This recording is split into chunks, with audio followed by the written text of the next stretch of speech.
Thank you.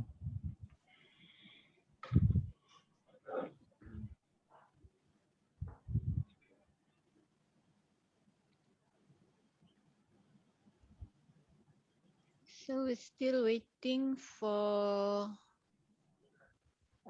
Miss Yasmin from Sarawak, Dr. Rintaro Ono from Japan,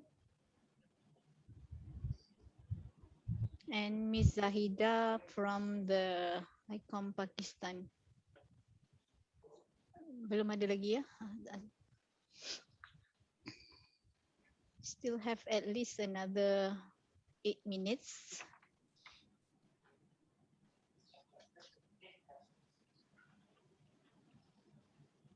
Mr. Terry. Mr. Terry. Yes, I'm here. Good morning. Mr. Terry, where are you now? You are in where? In what country now? In Zambia. Zambia. Zambia. Oh my God. Yeah. So far from Malaysia. Three times if we go there, 3 times flight, maybe. Oh, well, you can do 2 flights, so you can still arrive. Yeah. Did you come by Malaysia before, Mr. Terry? Did you? Yes, I came in 2019. I was there in Kuala Lumpur and had a meeting at KCC. Okay. Thank you. Now in morning there, yeah? Yes, it's just before 9 hours right now. And yeah, so it's good. I'm excited to be part of this webinar by colleagues from Icom Malaysia. And I'm very much looking forward to learning quite a lot from Malaysian colleagues. Thank you. We hope we do something also from you. Yeah. Yeah, of course. You're going to hear about Icom from the global perspective this morning. And it's good to just share and see where people fit in and with the efforts they're doing. Great. Is it okay if I can just try my document because everyone has tried for a few seconds? Is that fine? Yes, Or am I exempt from trying? No, it's okay. You can. This is still a practice session actually, so you can practice all you want. Okay, there's somebody sharing the screen. We only have about 5 minutes, so it's out of the question now because we are going to be live in a few minutes. No problem. So no problem. So I'm sure I know everything. it's there. It's okay. It's not a problem. Yeah. Terima kasih.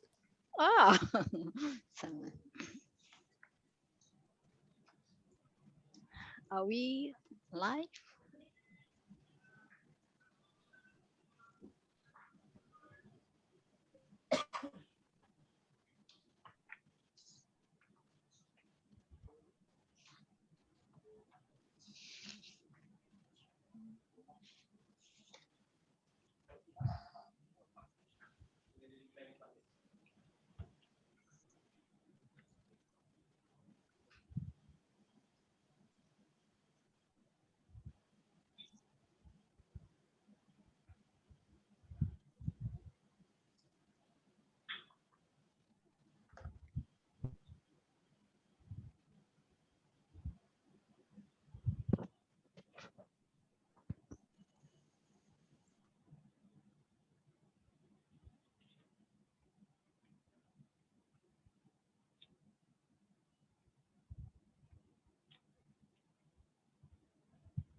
Okay, I'm unmute.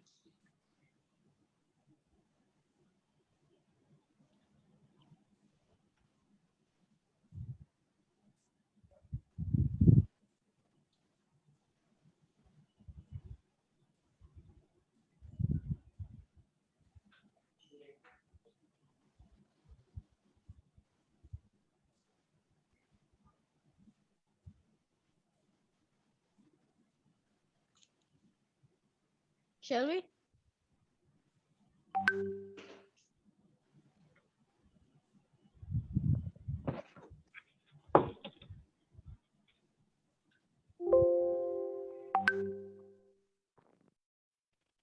We will begin shortly. Thank you. Okay. Start dulu lah. Start. Tak apa. Ke dia dah on the way ke jadi? Dia dah nak. I think we should start kot ya.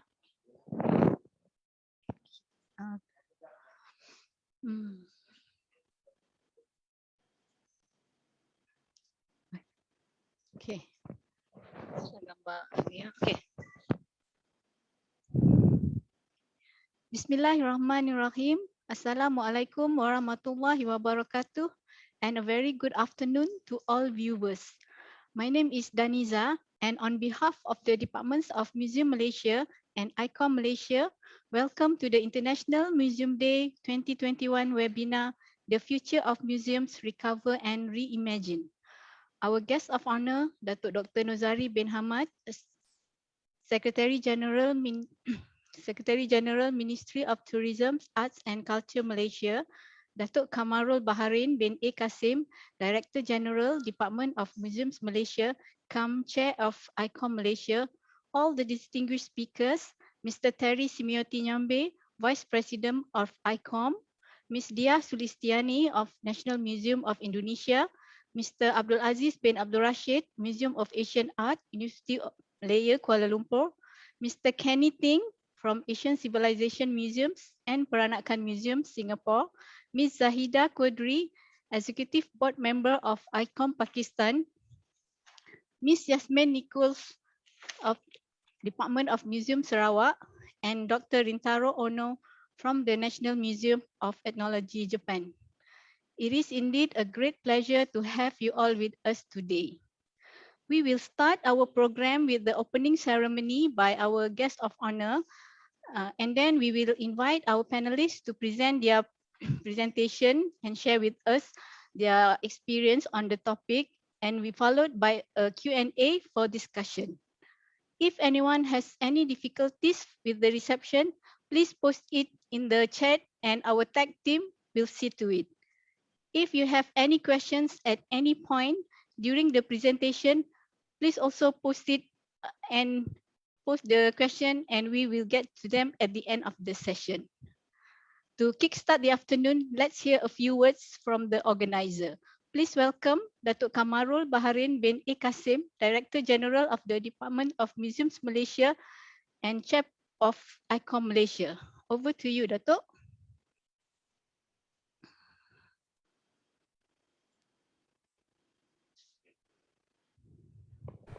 Thank you, Ms. Daniza, our moderator for today's webinar. First and foremost, I would like to welcome our honorable guest, Yang berbahagia Datuk Dr. Nozari bin Hamad, Secretary General, Ministry of Tourism, Arts and Culture Malaysia, and Mr. Terry Simioti Nyembe, Vice President, International Councils of Museums. I also would like to welcome our distinguished speakers, Mr. Kenny Ting, Director of ASEAN Civilizations Museum and Paranaga Museum, Singapore, Associate Professor Dr. Rentaro Ono, National Museum of Ethnology, Japan, Ms. Zahida Quadri, Executive Board Member of Icom Pakistan, Ms. Diah Sulistiani, Junior Culture Specialized Officer, National Museum of Indonesia, Mr. Abdul Aziz Abdul Rashid, Head Museum of ASEAN Art, Ministry of Malaya, Malaysia, Ms. Yasmin Khalid Nichols, Curator and Head of Museum Service Division Departments of Museum Sarawak, Malaysia, and to all our international and local participants and viewers, Assalamualaikum warahmatullahi wabarakatuh, and a very good afternoon to everyone.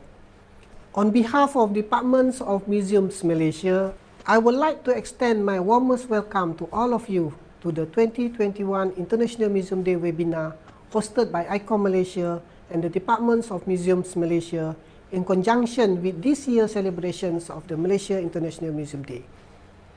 I also would like to take this opportunity to welcome and thank Yang berbahagia Datuk Nozari bin Hamad, my Secretary General, and Mr. Terry Simioti Nyembe from Icom for accepting our invitation to attend and deliver the opening speech and keynote address, respectively, for today's international webinar. Ladies and gentlemen, Malaysia has been celebrating the International Museum Day since 1997. Since then, we have never missed out staying together with the museum community all around the world to celebrate the Museum Day on 18 May every year. The objective is simple. It is a day dedicated in raising awareness on the importance of museum. This year marks the 24th year that the Departments of Museums Malaysia has organized this event where we continue to celebrate with all museums that includes federal, state, institutional, and agency museum in the country. We also have planned various programs to celebrate this year's Museum Day, such as online exhibition, webinar, competitions, and quiz for the public to engage and join the celebration. It is also the first time for Departments of Museum Malaysia hosting this annual important event through online and virtual medium. Icom selects each year for International Museum Day a theme that is at heart of the concern of society, and this year's theme is the future of museums, recover and reimagine, which is also today's international webinar theme. The theme invites museums, their professionals and communities to create, imagine and share new practice of co-creation value, new business models for culture institutions, and innovative solutions for the social, economic and environmental challenges of the present. The museum institutions in Malaysia and globally are currently facing various challenges, especially the COVID-19 pandemic. This pandemic has had a profound impact where many public places, including the museum in Malaysia, had to be closed due to the implementation of the movement control order to curb the spread of this deadly virus. Nevertheless, the museum institution in Malaysia continue to carry out its role to remain close to the community. Various mechanisms has been identified to ensure the museum's survival and remain relevant in this difficult time. Among the mechanisms used are social media and other digital medium as the main platform to communicating and delivering information on museums, programs and activities to the community. The advanced technology with the touch of curators' creativity is able to bring the public to explore the online museum collections on fingertips. Museum program and activities conducted through physical and online can also be channeled to the public more easily, as well as attracting them to get to know the museum more closely. The positive feedback and reaction from the community may inspire the museum institution to continue to play its role as an alternative educational institution that remain relevant as well as preserving the national heritage treasures. Hence, the museum institution need to take a step forward in order for the museum to remain competitive. Furthermore, museum institutions also need to adopt new norms and provide clear standard operating procedure in order to convince visitors to continue visiting the museum in a safe manner. This practice is also in line with the effort set by the Malaysian government to curb the spread of the COVID-19 pandemic. Today's international webinar gathers speakers from Malaysia, Singapore, Indonesia, Pakistan, and Japan that will share their museum experience on the impact of the pandemic on their practice and the changes adopted by their institutions to address the new normal. It is also hoped that today's sharing session will give inputs and ideas to everyone on what are the best practices that museum can adopt and implement to ensure that our museum can continue to sustain during current and post-pandemic era in the future. Thus, I hope everyone will find this webinar to be valuable, riveting, and beneficial. Finally, I would also like to convey my heartiest congratulations to everyone in making this year's Malaysia International Museum Day Webinar 2021 a great success. With that remarks, I end my speech with thank you. Thank you very much.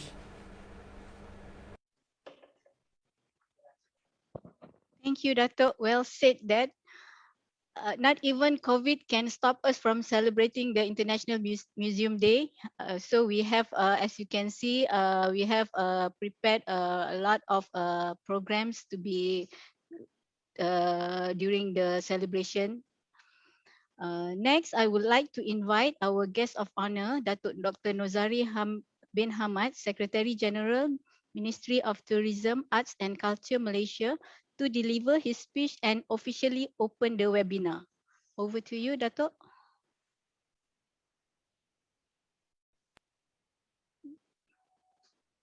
Okay.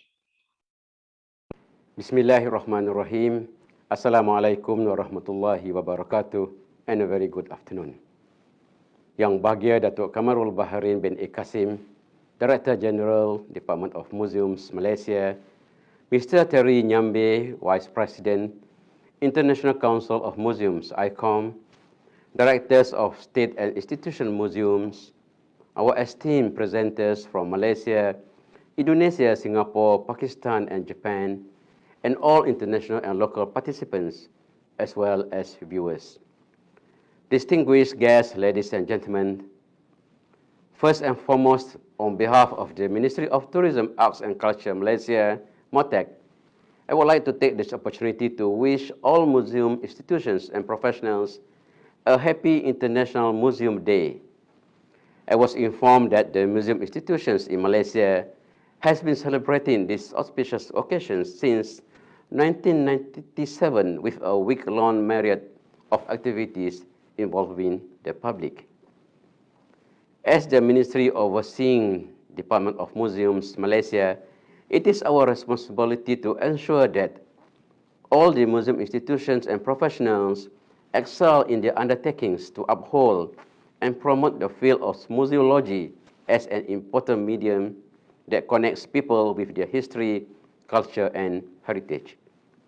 The Ministry also identifies museums as one of the catalysts to spur the tourism industry with valuable knowledge and experience of the country's tangible and intangible heritage.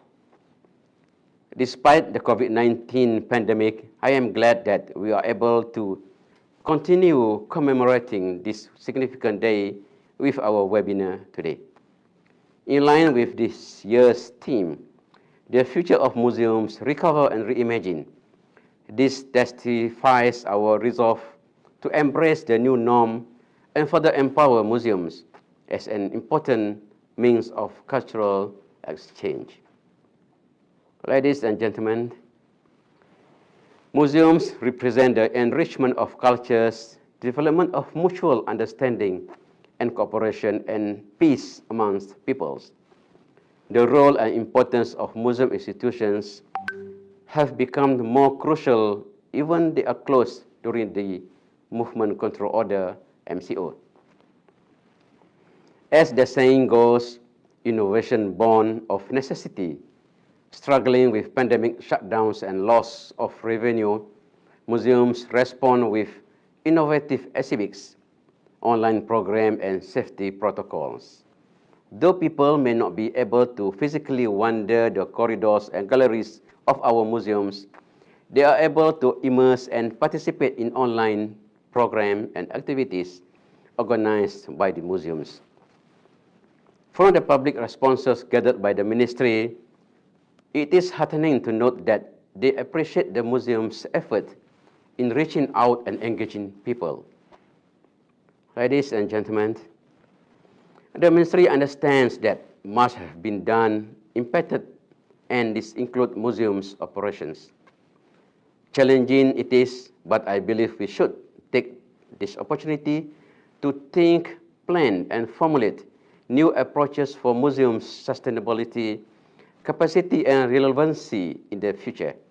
We must harness the relationships between the economic, educational, and various facets of museums as we prepare emerging museums professionals toward a renewed cultural dialogue. In this regard, the ministry will always work hand in hand with the Department of Museums Malaysia in adapting and moving forward with greater resilience, diligence, vitality, and innovation. This international webinar is a great example of how enthusiasm, and I hope it will continue, as a platform to bring together museum professionals from all over the world to share their experiences and views as a voice of solidarity that resonates care for the well-being of museums in the future. I was made to understand that this webinar is not only attended by participants from the Department of Museums Malaysia, but also from the state and institution museums. The communal unity and collaboration shown by museum professionals to make this webinar a success is applauded. Let's keep this great mutual trust and friendships. Before I conclude, I would like to thank the Department of Museums Malaysia and Icom Malaysia for inviting me this afternoon. To Mr. Terry Nyambe and all international presenters, selamat datang or welcome to Malaysia virtually. And I look forward to meet you all in person in the near future. On that note, I declare open this webinar and wish everyone a fruitful presentation and information sharing. Thank you. Thank you very much, Dato'. That was such a reassuring and encouraging words from our Secretary General, who's been supporting and involving in the museums in Malaysia development and progressing. Thank you once again, Dato'. So now we are going to discuss about how museums has been responding, especially to the COVID-19 pandemic. It's been almost a year and a half of this pandemic, and we did not see any end of it in the coming few months. While some part of the world's museums are ready to reopen and receive visitors again, others are still struck by restriction. Like us here in Malaysia, we're still under the movement control order. So we are going to see how these museums react and how they innovate and continue their business as usual through these trying times. How we can still stay relevant, how we can proceed with our missions and prepared for all the challenges that await us. To open this webinar, I would like to call upon Mr. Terry Simioti Nyambe, Vice President of Icom, to deliver his keynote address. Mr. Terry is currently the Vice President of Icom, and prior to that, he served in several Icom committees, such as Ethics Committee, Icom Strategic Planning Committee, and International Committee on Documentation. He is a curator at the Livingstone Museum in Zambia. Please give a round of applause to Mr. Nyambe. Over to you, Mr. Nyambe. Terima kasih. Selamat tenggari to everyone. Salam alaikum. to everyone. And I say to a colleague I've heard from Japan, konnichiwa. It is a great pleasure for me to be part of this very important webinar that has been organized to celebrate the International Museums Day, IMD. I know we are living in unprecedented times, and it was not possible for you colleagues in Malaysia to celebrate the International Museums just around the 18th of May. However, we are all impressed. We are all living in difficult times, but you have managed to arrange for this IMD to take place today. I'm very impressed, I must say, with the welcoming remarks that have been given by the Icom Malaysia president and also followed by the Secretary General from the Ministry of Tourism and Arts. And yes, it is important that museums still continue to do their work in these very difficult times of COVID-19. And it is for this particular aspect that Icom has continued to be there for museums to ensure that museums do not stay behind, that museums continue to remain relevant to the communities that they serve. And so today I am going to talk about museums as institutions of the 21st century and how they are expected to survive, how they're expected to still remain relevant to the communities that they serve. I am going to talk about museums from the global perspective, being from Icom side. I know that when you are in Malaysia, you have many challenges you've experienced, and like we have heard from Icom Malaysia president, that many museums at times had to close. And closing museums also meant many other challenges, such as losing income, losing connection with the communities that we serve as museums. And this has created many ripple effects, as I'm going to mention in brief. And so to continue talking about how we're doing in the COVID-19 era, there is an aspect that we need to discuss, we need to think about. It's what is Icom doing? What is Icom's position regarding the museum network and the sufferings or the challenges they're experiencing in these times of COVID-19? One of the things, and very cardinal things, that Icom is doing is acting as a clearinghouse for COVID-19 information in as regards to museums and how museums are getting affected through the pandemic. And how we're doing this? Through surveys that have been done. 3 surveys have already been done, and they're there on the website. I will give just a brief results of what have happened on account of limited time that we have for this particular webinar. And also, Icom has been collecting and sharing global initiatives that have been done through museums, different museums around the world with other partners, to try and make ourselves as museums relevant and to stay there and be sustainable as we continue in these pandemic times, because we know the pandemic is here to stay a while, and it's us as museums to start adapting as we stay relevant to the communities that we serve. We want to encourage partnerships within museums. We are not supposed to just stay there and mourn, but we can make partnerships with other institutions, other museums, and see how they're doing things, and we can share synergies of the different skills that we have, so that together we can go forward. Of course, Icom has been doing webinars, different webinars that are informative to the different communities, to different museum professionals that we have, and has encouraged many other national committees, ICs, to do this particular webinars. And I can see Icom Malaysia has not stayed behind, and we're doing this, which is great. And we are also initiating courses for young museum professionals in these times when physical meetings cannot be done, physical seminars, physical conferences cannot be done, but we go online as Icom to see what we can do to help our communities in these times when we want museums to recover and reimagine as museums of the future.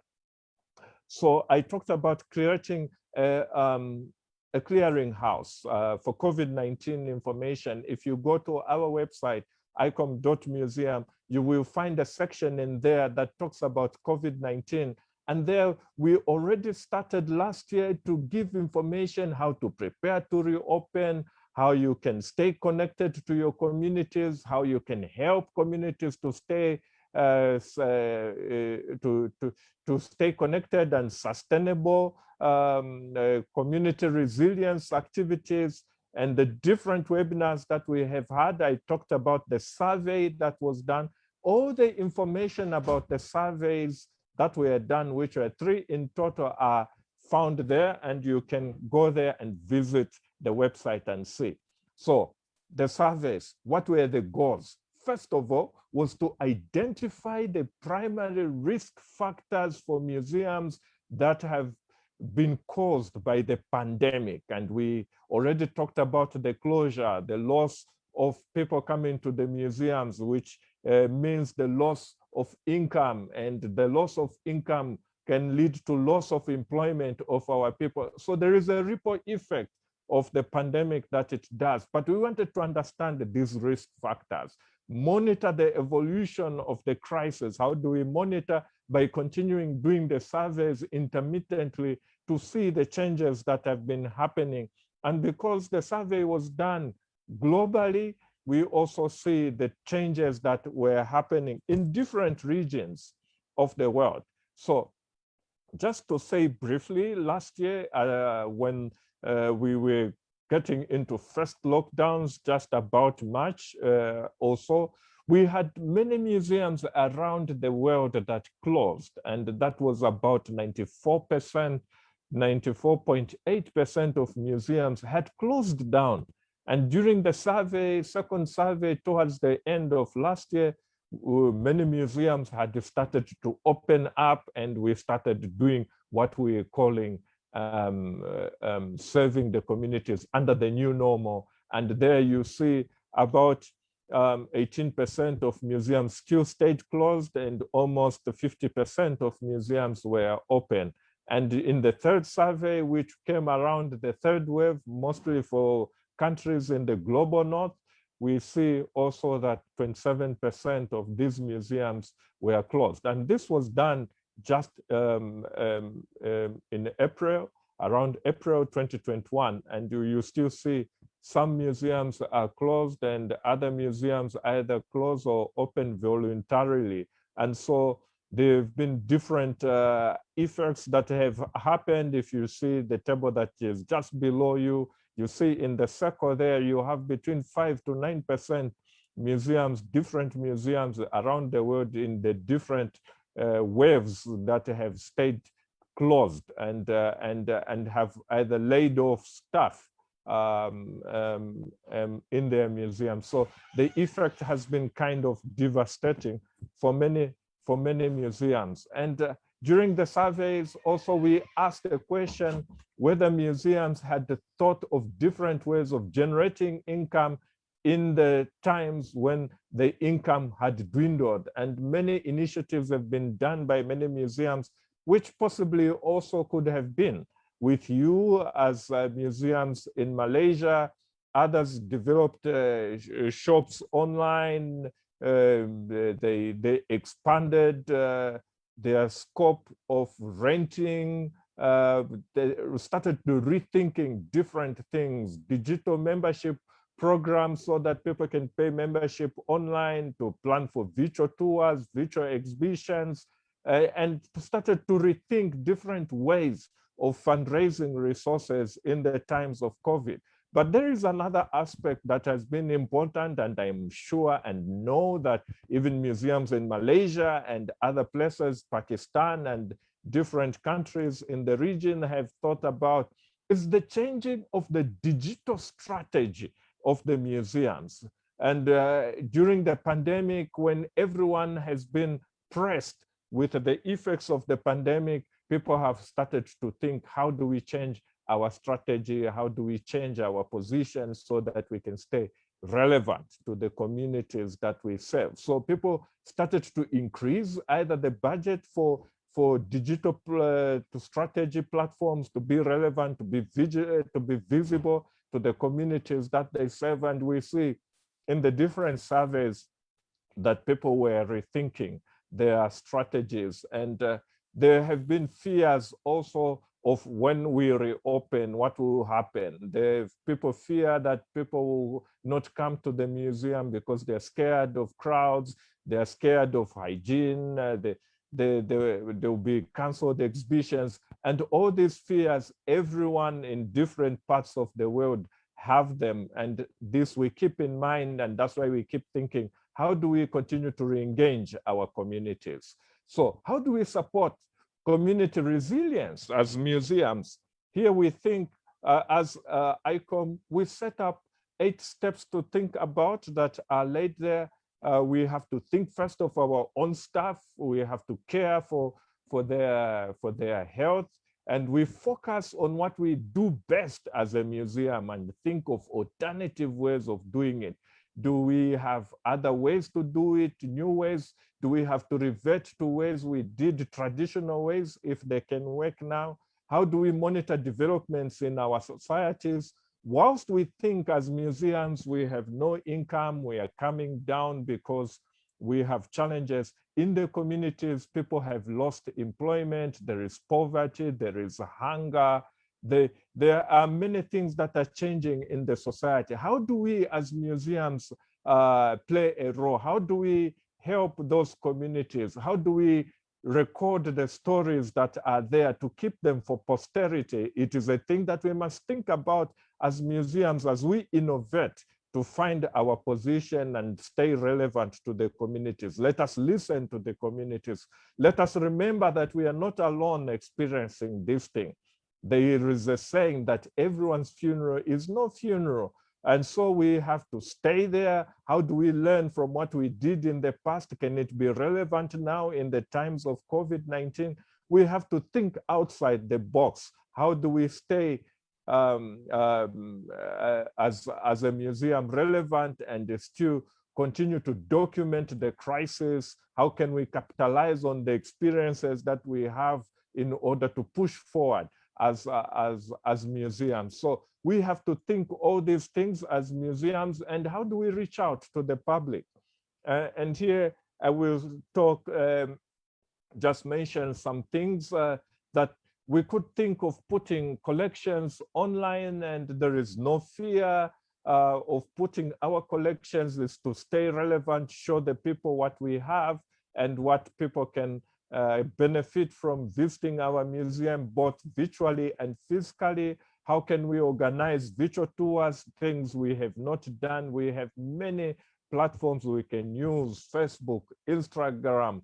How do we use Twitter, podcasts, and so on? These are things that we can engage into and stay relevant, use hashtags, and also do many things. We can do many programs, education programs online that we can keep people engaged so that when we open museums, they get more interested to come and see these things physically and do these activities physically.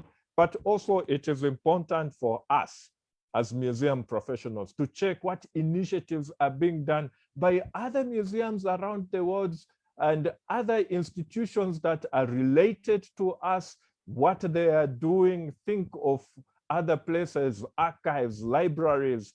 Think of international organizations, UNICEF, UNESCO, and all other organizations. See what they are doing. Can we borrow something as museums in Malaysia to do? And what can we do? How can we readapt these things so that we can continue to stay relevant? And so there is a range of activities and a lot of experience that is out there that we can tap into. Icom has also done many webinars to its community last year, talking about different issues, challenges of collections and the storage during COVID-19. How do we keep in touch during digital transformation? How do we manage our museums in times of trouble? How can we recover and recreate? And even with these webinars that have been done last year, we have had overwhelming responses and so much feedback that we want to continue on to do these webinars as a museum, institution serving the museums of the world. And one of the things that we have introduced and want to do is Icom MOOC, and this is a massive open online courses that we're going to do with FutureLearn, and this is meant to do training for museum professionals. Mr. Terry, yes. One more minute, please. Can you wrap it up in one more minute? Thank you. Actually, this is the last slide. Thank you. I was just going to say that we have content that is there, and if you want it translated in Malay, contact us at Icom, and then you can get this for young museum professionals. Terima kasih. Thank you, Mr. Terry. That was a I must say that you managed to brief the reports. I read the reports. Here is the reports. I read it, and you managed to briefly put it all the efforts that Icom has done so far in times of crisis like this. So thank you very much, Mr. Terry. Just a gentle reminder for our next panelists, the time limit for each presentation is 15 minutes, 15. I would really appreciate for each to stick to the time limit. Otherwise, I would have to cut you off, and I hate to do that.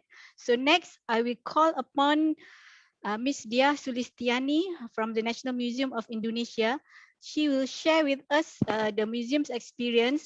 Ms. Dia currently is the Junior Cultural Specialized Officer, and she has vast experience in preservation, museum branding, and public programs. I will hand over the mic to Ms. Dia. Please, Ms. Dia. Okay, thank you, Ms. Darliza. Can you see my presentation? Good afternoon, everyone. I would like to share National Museum National experience to recover and reimagine during the pandemic era. At this time, the National Museum of Indonesia has been 243 years old. And in 1862, the Dutch East Indies government decided to build a new museum building on Jalan Medan Merdeka Barat number 12, Central Jakarta. Today, we refer to it as E building. And the second is B building, or Gedung Arca, was built as the development of the National Museum Exhibition Room in 1996 until 2007. Currently, the construction of C building is still in progress. The number of collection of National Museum of Indonesia is more than 194,000. The museum collection is divided into 7 types: prehistoric archaeology, ceramics, numismatic and heraldic, ethnography, geography, and history. This is the organizational structure. On the top is head of museum, and then administration division, and the last is functional position group. Since March 2021, our museum has become a public service agency, or Badan Layanan Umum, BLU. The organizational structure of the Public Service Agency of the National Museum Indonesia is still in the process of being formed by the BLU team. The COVID-19 pandemic has made a change in the world paradigm of museum. The museum works on various activities and services in digital form. According to Jeong Okjel, by implementing, among others, digital activation and open resource, museum will be ready its resilience future in the post-pandemic era. Digital activation can strengthen relationship and interaction with the community. This is several public programs from our museum. The first is Museum Quiz Competition in 2020. The competition is about a competition about history, culture, museum, and the collection information at the national level.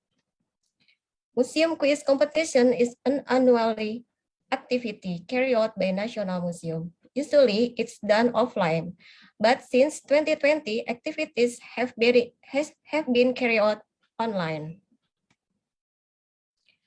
Museum Quiz Competition activity is a support program for the National Culture Week with its program of Directorate of Culture.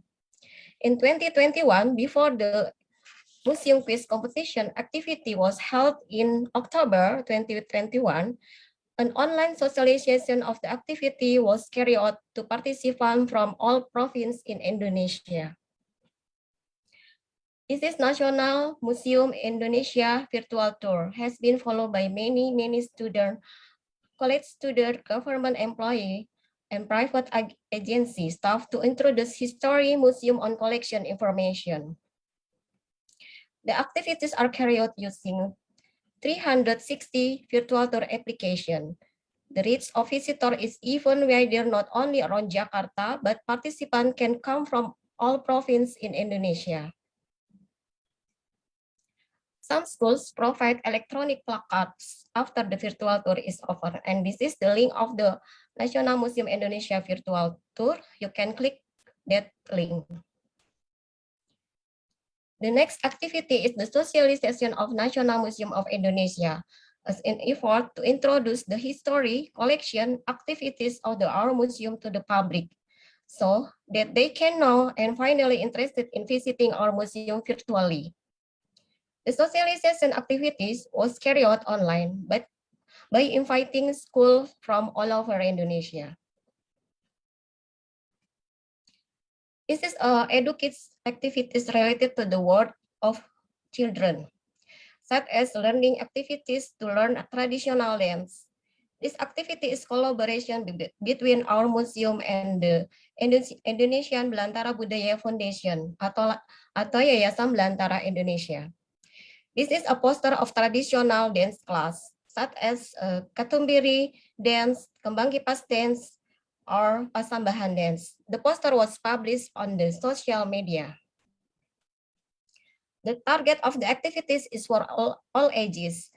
Dance codes at the museum, but all participants take a part in the activity using the Zoom application or live on the museum YouTube.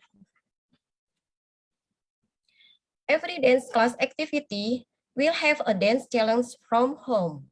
The participants follow the dance through video tutorials that have been published on the YouTube. Challenge participants must publish their recorded dance videos on their personal Instagram by hashtagging Museum Nasional Menari, and they should tagging their 3 friends. The 3 winners with the best performance will receive souvenir from our museum. This is the souvenir. And another routine educational activity is art and culture skill workshop, such as making pottery using pinching technique, making agamograph, and making creation from coconut leaves. The artist as a trainer is already shooting a workshop at their homes, and the video recordings are sent to the museum. This activity is collaboration with Yogyakarta artists. Every episode of the workshop, there will be a challenge to make art and culture skills according to the video that has been shown on the YouTube. Target participants are children. Participants record their skill-making activities and publish them on their personal Instagram by hashtagging Museum Nasional Berkreasi. Each episode will choose the 3 best winners who will get souvenir. These are the participants who won the workshop challenge. They look so happy. Several webinars activities that had been carried out by our museum, such as webinar Museum and Children and webinar 150 years of elephant statue at the National Museum and other webinars. Business weekend activities at the museum are activities carried out on weekends to attract more visitors, especially families, to come to the National Museum of Indonesia on weekends. However, since the COVID-19 pandemic, weekend activities have been carried out online. An example is the puppet golek performance with the title Renjana Sang Rama, which traces the story of Rama and Sita contained in the Ramayana Bowl collection belonging to museum. The show is held at the museum, but the audience can watch it through the museum YouTube. This activity is collaboration with the puppeteer Ki Adi Kontia Kosesi Sunaria or Putu Giri Harja II. Another weekend activity is a radio drama that raises information on museum collection. It in the form of radio dramas and can be watched on Spotify or Google Podcasts akhir pekan at Museum Nasional. The activity involved the Dapur Dongeng community. Discussion on character education both of junior and senior high school levels. Participants in the discussion came from schools on the island of Java as many as 6 provinces. National Museum of Indonesia has a role to strengthening the character education of Indonesia students. Participants take part in online and live activities on the museum's YouTube.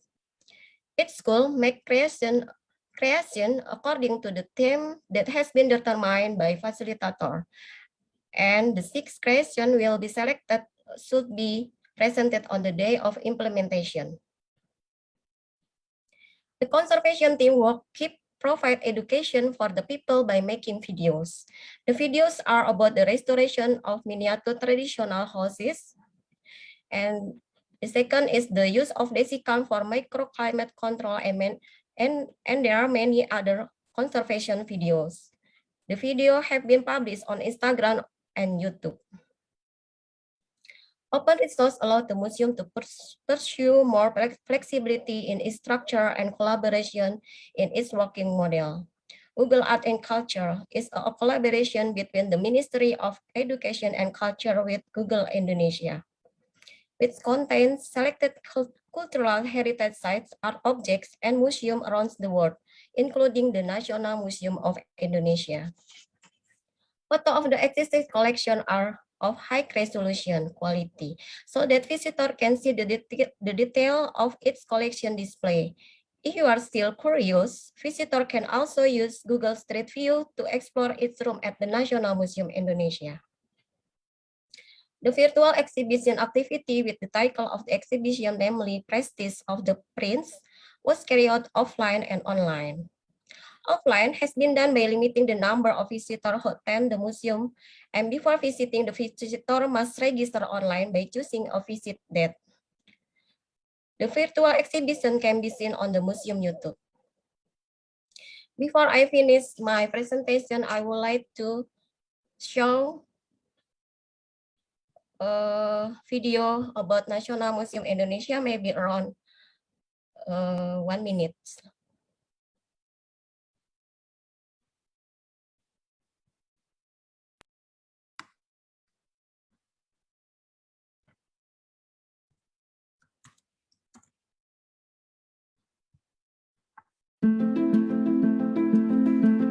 Museum Nasional Indonesia hadir lebih dari 2 abad yang lalu.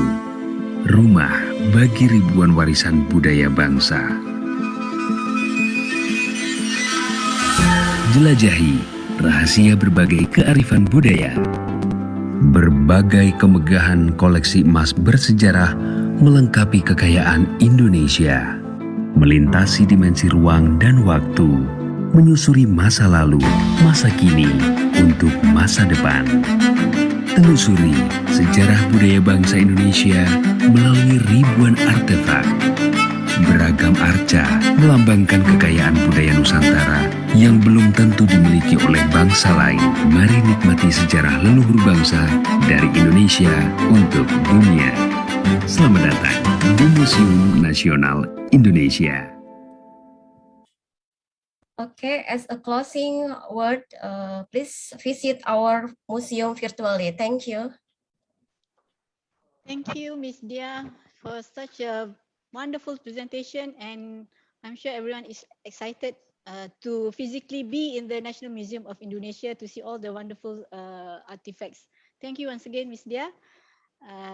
Our next presenter is Mr. Abdul Aziz bin Abdul Rashid from the Asian Art Museum, University Malaya, Kuala Lumpur.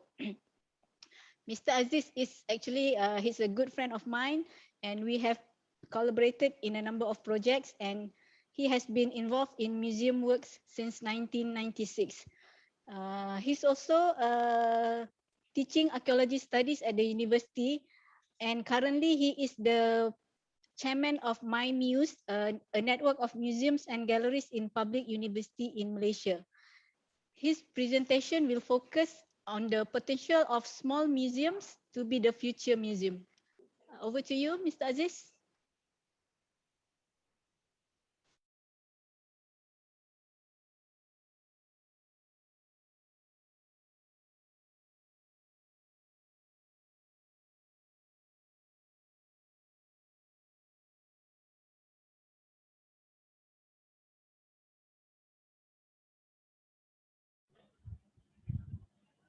Assalamualaikum and very good afternoon to everybody. Thank you for having me this afternoon. So today I'm trying to talk about a special or a small museum that I handle over than almost 20 years back, because we are at the University Museum. We are a small and then seems like very manageable collection. So unlike Budia Sulistiayani, she has around 193,000 artifacts. I think that's a really, really huge artifact to handle. But in our museum, we are a very small one. Seems like in our case, my case, Museum of Asian Art, we have only around 8,000 pieces of artifacts. So it's only 1% of Budia collection. So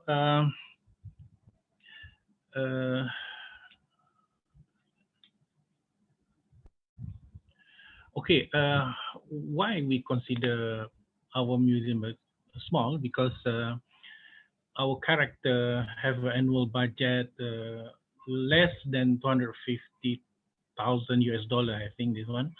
So yeah, we are less than that. Operate with a small staff with multiple responsibilities. Yes, of course, we did it. And employ volunteer to perform key staff function. Once a time, we handle or we engage with the student to do our job. I mean our task. Let's say for exhibition, we need student to being part of our team. Yeah. And then other characteristics as the size of the museum, collection, and then yeah.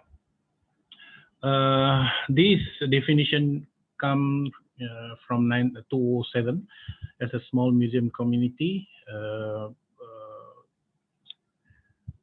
What's it called?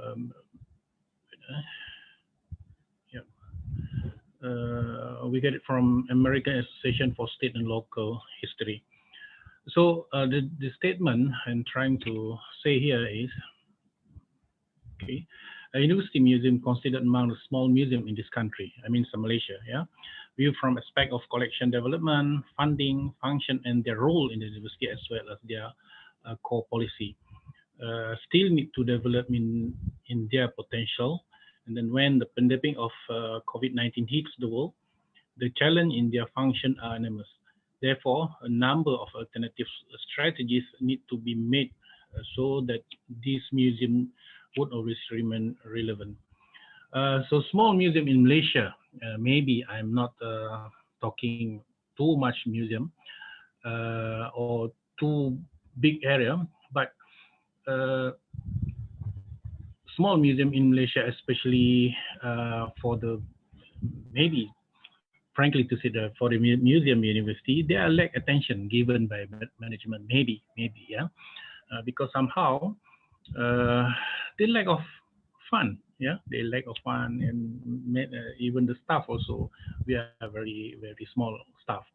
Low number of museum visitors. This is another issues that we have to facing during the management meeting, and should be answers with the management also. And then the other one is low marketing strategy. So this is because of why, maybe, yeah, because we are not so many people around us to do the marketing.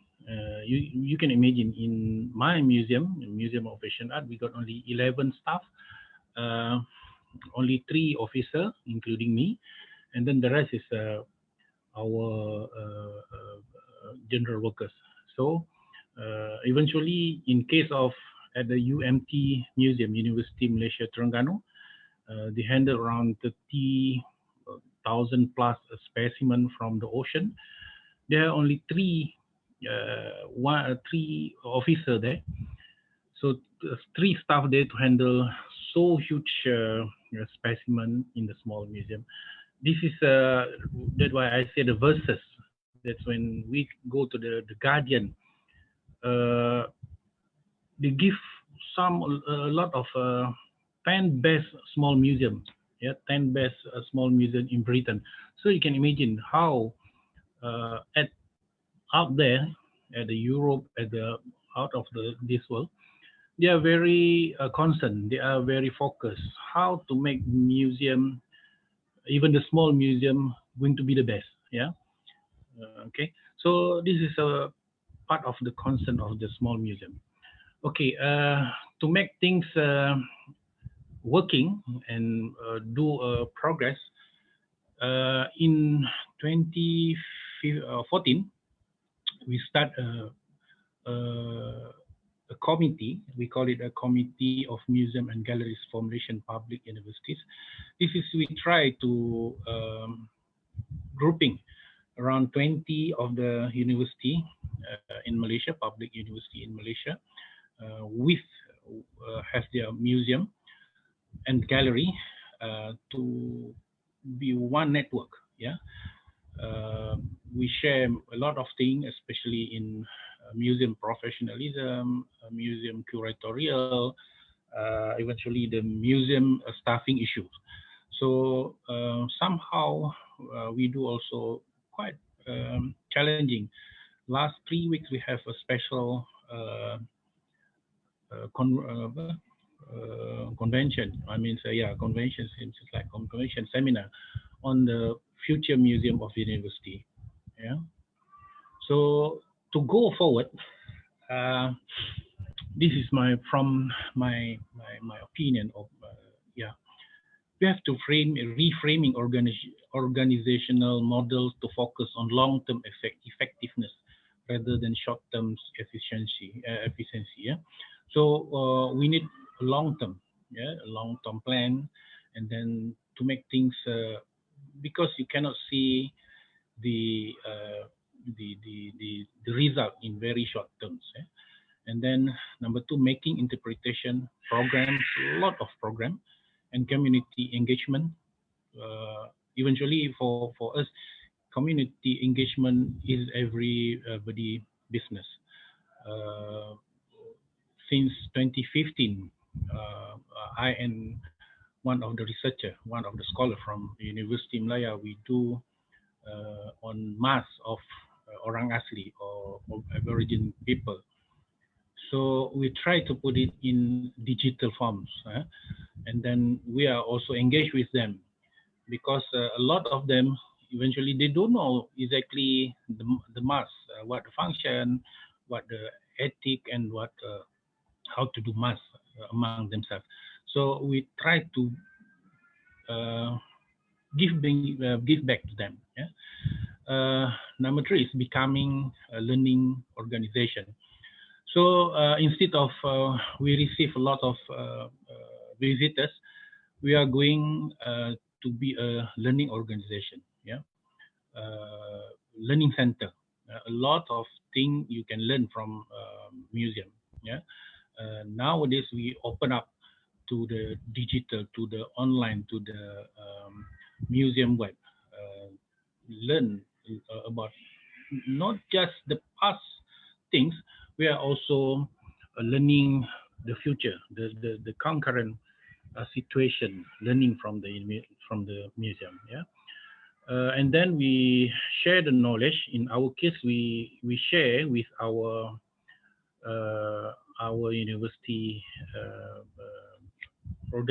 big organ. We are under library in Malaysia. Most of university museum they fall under GLAM.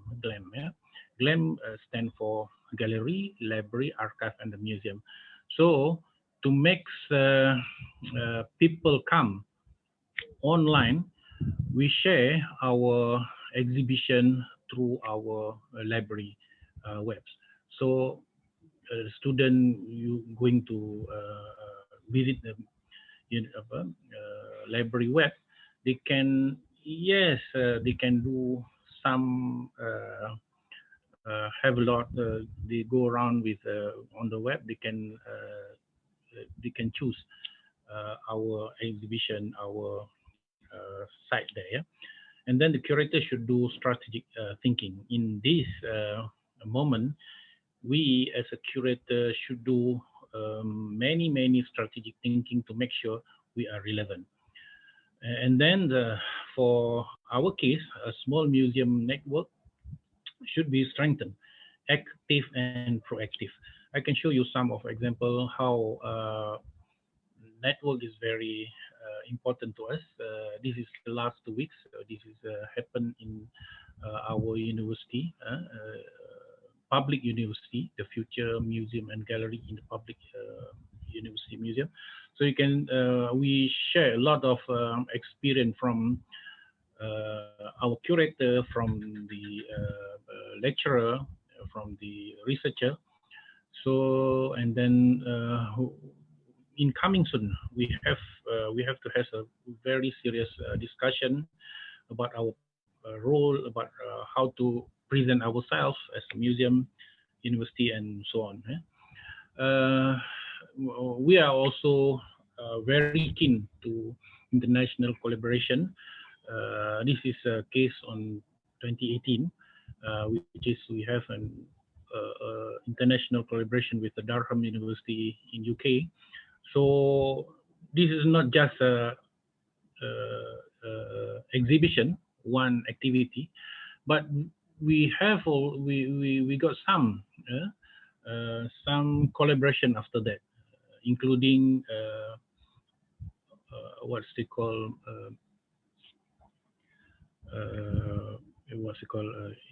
the workshop on museum at the national level. So we got 2 workshop on museology hosted by our museum and the National Museum Department, and also there is another very important association. This is a Malaysian Association, Museum Association, yeah, Malaysian Museum Association under the Icom. This is very useful to us to make our discussion very fruitful. Yeah. And then, as I said before, we do a community engagement. Some we bring small children or secondary children come to our universities, not just to look at our museum, but we arrange them with the library, with the art center, with the many things, yeah, in the campus. So at the same time, they are open their mind how the richness of the what we call richness of the study in university, yeah, richness of the resource in university when they are studying, they come to the university, to the campus. So you can see there, you can imagine a million of books in our library. So you can see physically to do, and then after that we show also the online based resource, also a million of resource. So the student really excited, yeah, with the program. And then we are also trained them how to make batik, the simple batik, how to make a drawing, paintings, and so on. So this is a part and parcel of our activities. And then we are do research and talk series. So lately, since maybe around 5 to 6 years back, we start really serious on research, because frankly to say, we cannot cope the acquisition of artifacts. Yeah, somehow they are very expensive. So how do make our collection come up?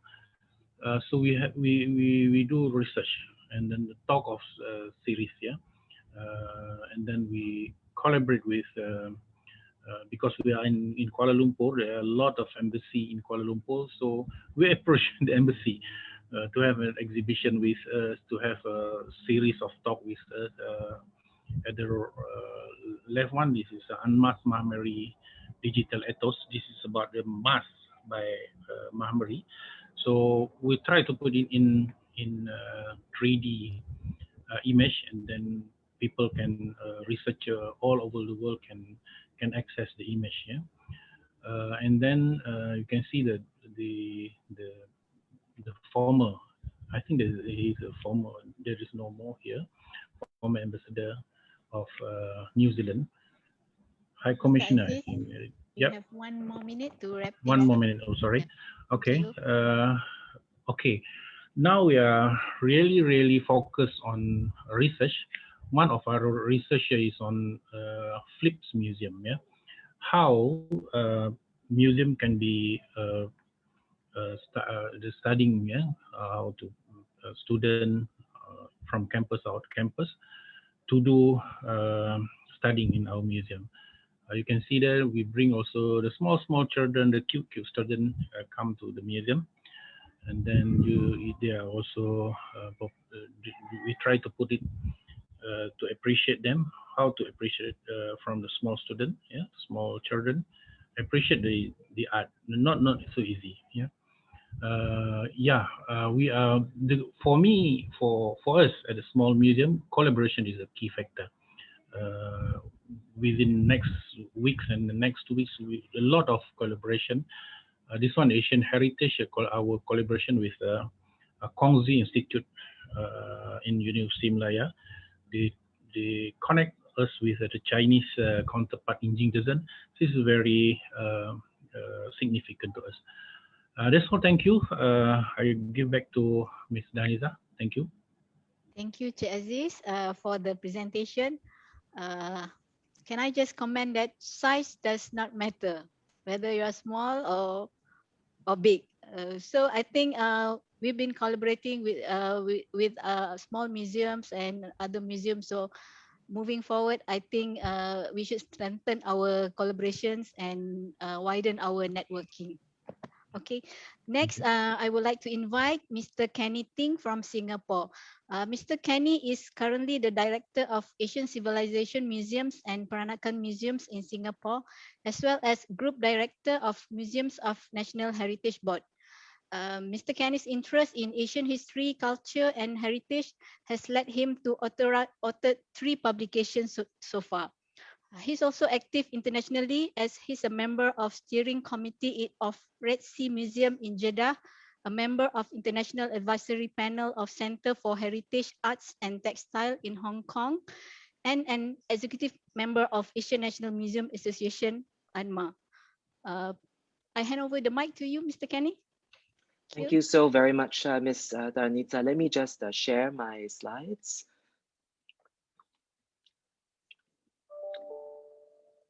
I hope everyone can hear me fine. Very good afternoon. Selamat tengah hari to, first of all, Dr. Nozari bin Hamad, Secretary General of the Ministry of Tourism, Arts and Culture in Malaysia. To Dr. Kamrul Bahrin bin Qasim, Chair of Icom Malaysia and Director of Department of Museums Malaysia under the Ministry of Tourism, Arts and Culture Malaysia. Also to Mr. Terry Simioti-Niambi, Vice President of Icom, museum colleagues, ladies and gentlemen. It is such a joy to be here this afternoon, sharing thoughts and ideas with museum colleagues from Malaysia, Asia, and around the world. I very much hope that we can travel again very, very soon. So thank you so very much to Dr. Kamrul for inviting ACM and myself to participate in today's webinar and to share a little bit of what's going on in Singapore. So a little bit about the Asian Civilizations Museum. We are Singapore's National Museum of Asian Art, specifically antiquities and decorative art. Fine art and contemporary art doesn't fall under us. We haven't always been this. In the last 10 years, we have undertaken a very comprehensive transformation from a museum of ethnology to a museum of Asian art, including a progressive renovation of each and every one of our permanent galleries. So unfortunately, the completion of the museum actually took place last April, the 4th of April 2020, when we finished finally, after 5 years of renovation, our third floor on materials and design. 3 days later, Singapore went into lockdown, our circuit breaker. Thankfully, however, the lockdown was not long. We were very fortunate. The museums in Singapore have been open since June last year in 2020. Although, of course, there's a lot of uncertainty still in terms of the landscape, but I'm very lucky that we are open and have been open all this time. So what did we do last year? We decided that with our repositioning and branding, it was very important to focus on our branding as much as we can, even as we went ahead to accelerate our production of digital content, as everyone here and everyone actually across the world in the museum landscape has done. So just as a quick introduction, what is our branding? We decided that to communicate very clearly what we stand for. So we are about exploring Asia, but through the lens of Singapore's port city heritage. And we were also very interested as the Decorative Art Museum in championing innovation in tradition and to celebrating the figure of the artisan historically and today. These are our brand values. We emphasize the beauty of artifacts in our collection because beauty represents a celebration of Asian aesthetic excellence, and that we have had here in Asia a long tradition of sophisticated and excellence in terms of craftsmanship and in terms of design. We emphasize exhibition design and the visual in terms of wonder. So you see everything that we do in the digital space in our exhibitions has to look very, very beautiful and give visitors a sense of wonder. And finally, relevance in that all the exhibitions that we do, although we present antiquities, we need to have a topic or a subject that is relevant to today. So what we did is we tried to translate this branding to our digital strategy. So you see here that how we produce content is guided by very specific things like, we want to have an element of wonder and surprise in all that we do, layers of context. We focus on strong and appealing visuals. We zoom in on pieces in our collection, so on and so forth.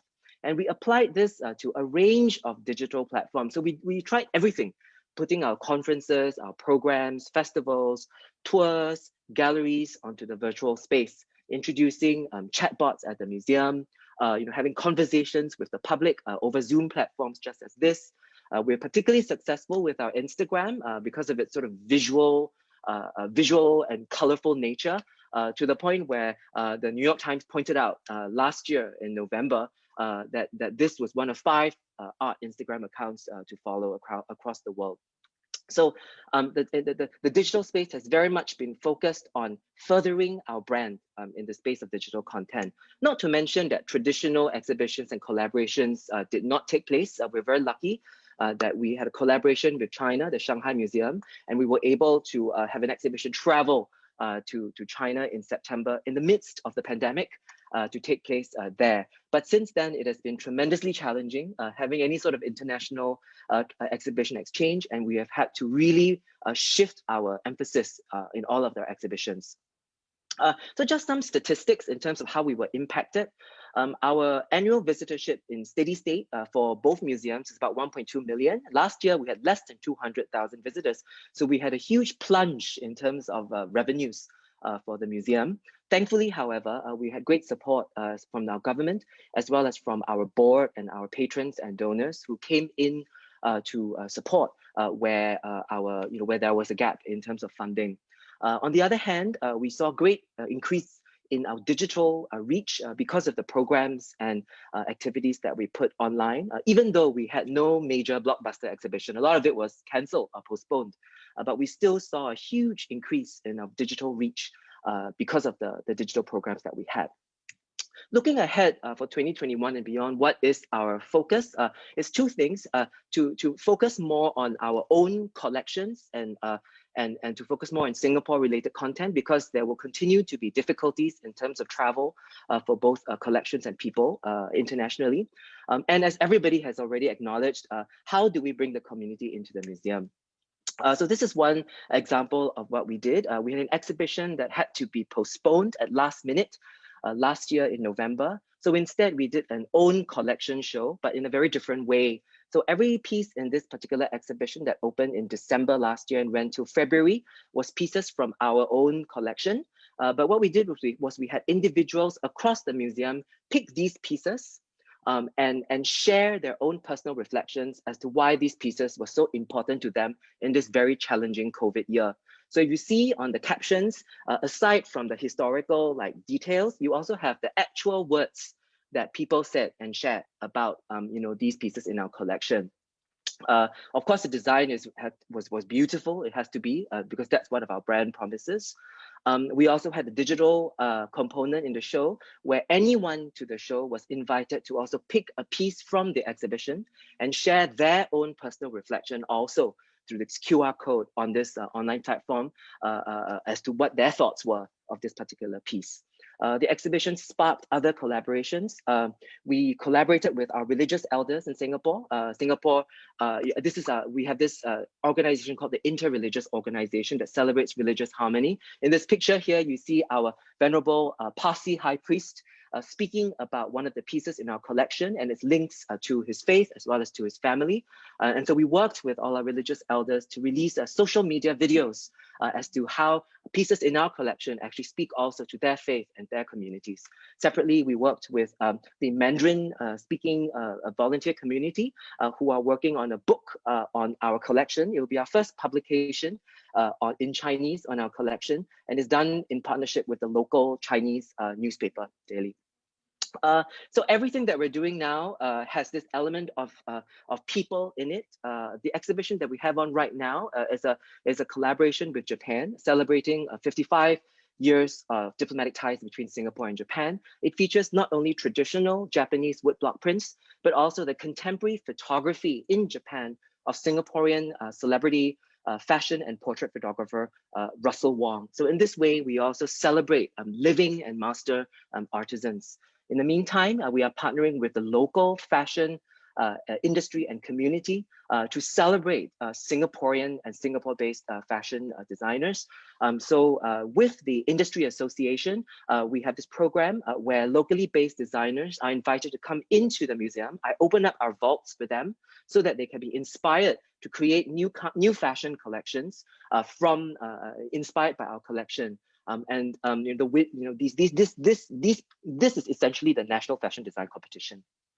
Separately, we're also in partnership with the local fashion and design school, LaSalle College of the Arts, wherein the students of the fashion school actually have recently curated an exhibition on Singaporean fashion designers who are practicing today. And the exhibition just opened recently. It is the first time that we have handed over curatorial to the students themselves, and they have done a wonderful job. So the last slide that I have here is on Paranaga Museum, because in typical Singapore fashion, we're always renovating. So now that ACM is finished, we now have to renovate the Paranaga Museum, which is a department of ACM. But since we are renovating and since renovations have been delayed because of COVID, we are taking the opportunity to also explore how the new museum will also be able to incorporate elements of community engagement within the curatorial and the programming when it reopens again in 2023. So that's all I have for this afternoon, and thank you so much for listening to me. Thank you, Mr. Kenny, for the wonderful presentation.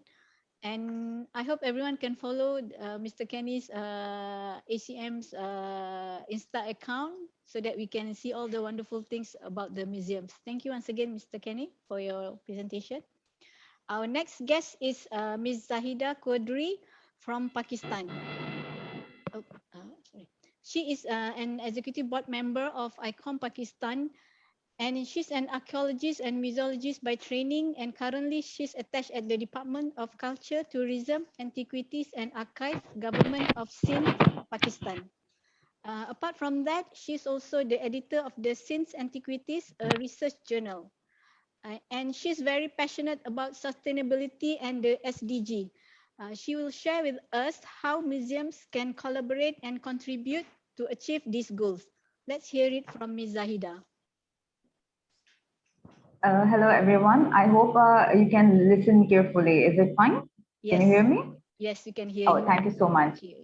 Thank you so much. First of all, hello and Assalamu alaikum, and even a good morning, good evening to everyone. It depends on the time where people are listening to us.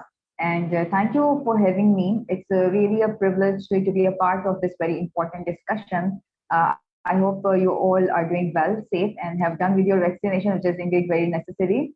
Unfortunately, I am in a kind of emergency situation, so I cannot share my presentation, which I have prepared. But I try my best to deliver whatever I have prepared to discuss in this important webinar. So what I am going to speak today about something which we all have experienced and which have both the adverse and some effective effects on all of our lives. Of course, the COVID-19 pandemic that has affected all of us to some extent in our daily life, in our routine, in our work schedule. Everything is little or more disturbed. But last year when Icom Pakistan has shared, the Icom International has shared the IMD theme, Recover and Reimagine. It's opened some door for rethinking the word reimagine, because the reimagine is quite influential. It's emphasized on kind of a motion which forced to imagine again in different way and offer an opportunity to reprioritize your targets. Despite the restrictions, social distancing and isolations, people are more connected than ever before in this pandemic. We are connected from Pakistan and some other countries to Malaysia right now. So we intend to spend some time with families during this pandemic, and thanks to the digital tools, it has connected all of us. And nowadays, a number of webinars and online conferences, they are organized so frequently and so often. It's an opportunity to us to listen to each other and think about the possibilities that can connect us in some protective way. Keeping in view, the idea of reimagining museum is an attempt to breathe new life into museum community. Icom Pakistan had organized IMG webinar in 2020 last year. It was more for local museum professional actually. However, we have international participation as well. And during the conversation, we have realized that Pakistan is one of the blessed countries where museum is the most secure sector to invest. None of our museum was shut down due to pandemic crisis. None of our staff laid off, nor their salaries were stuck. The reason that the most of our museums are under the government supervision, and each department has allotted a full-fledged budget for its expenses.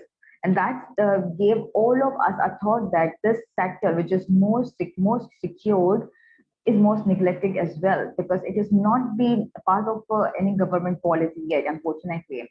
Even though it is the source of livelihood and provide income to many communities on a side business, that is Now, a goal of Icom Pakistan and the present elected president and the Icom board is keen to develop strategies to find common factors through which we can connect it and link with other museum professionals and other countries.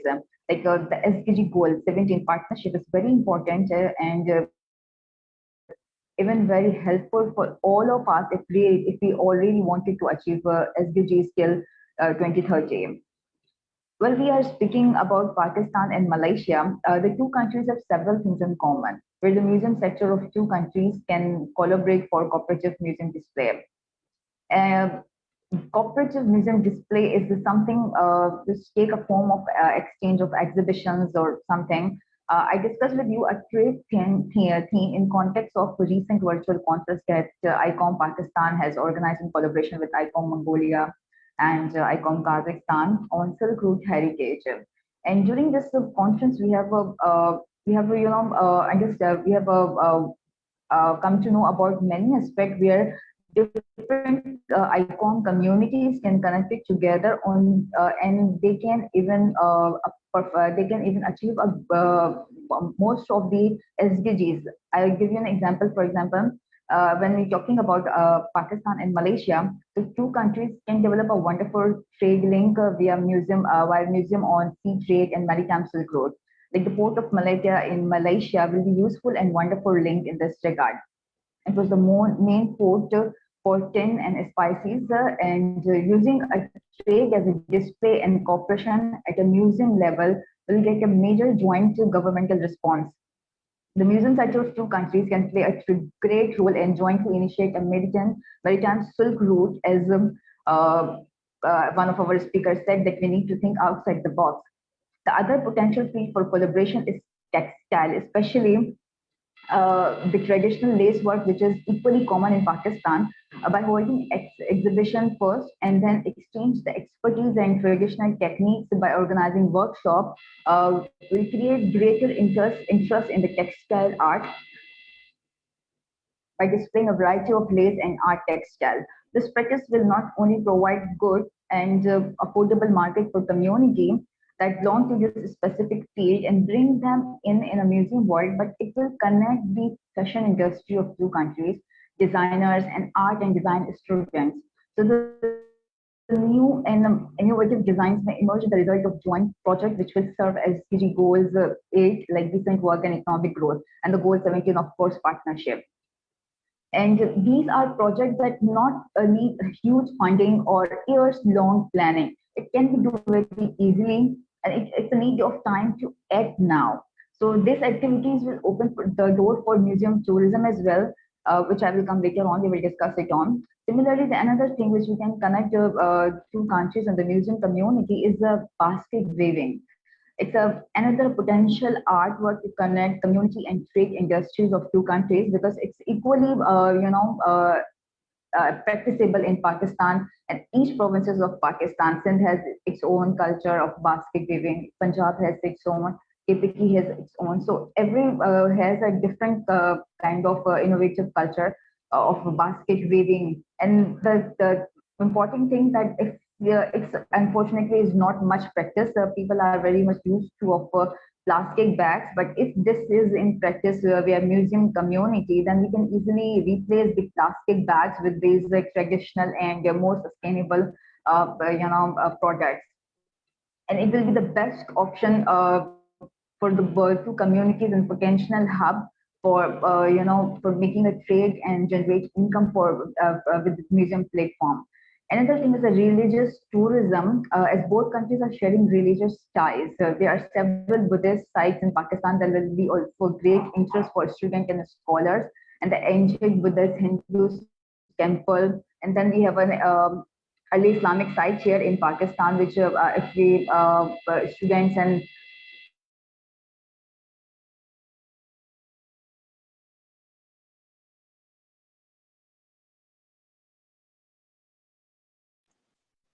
Ms. Zahida?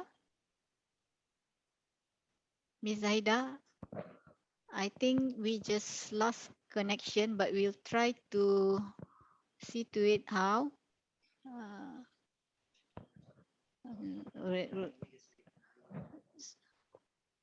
So we still trying to connect to Ms. Zahida because she's not at her office. She's at the hospital. So we're still trying to reconnect with Ms. Zahida. Okay. So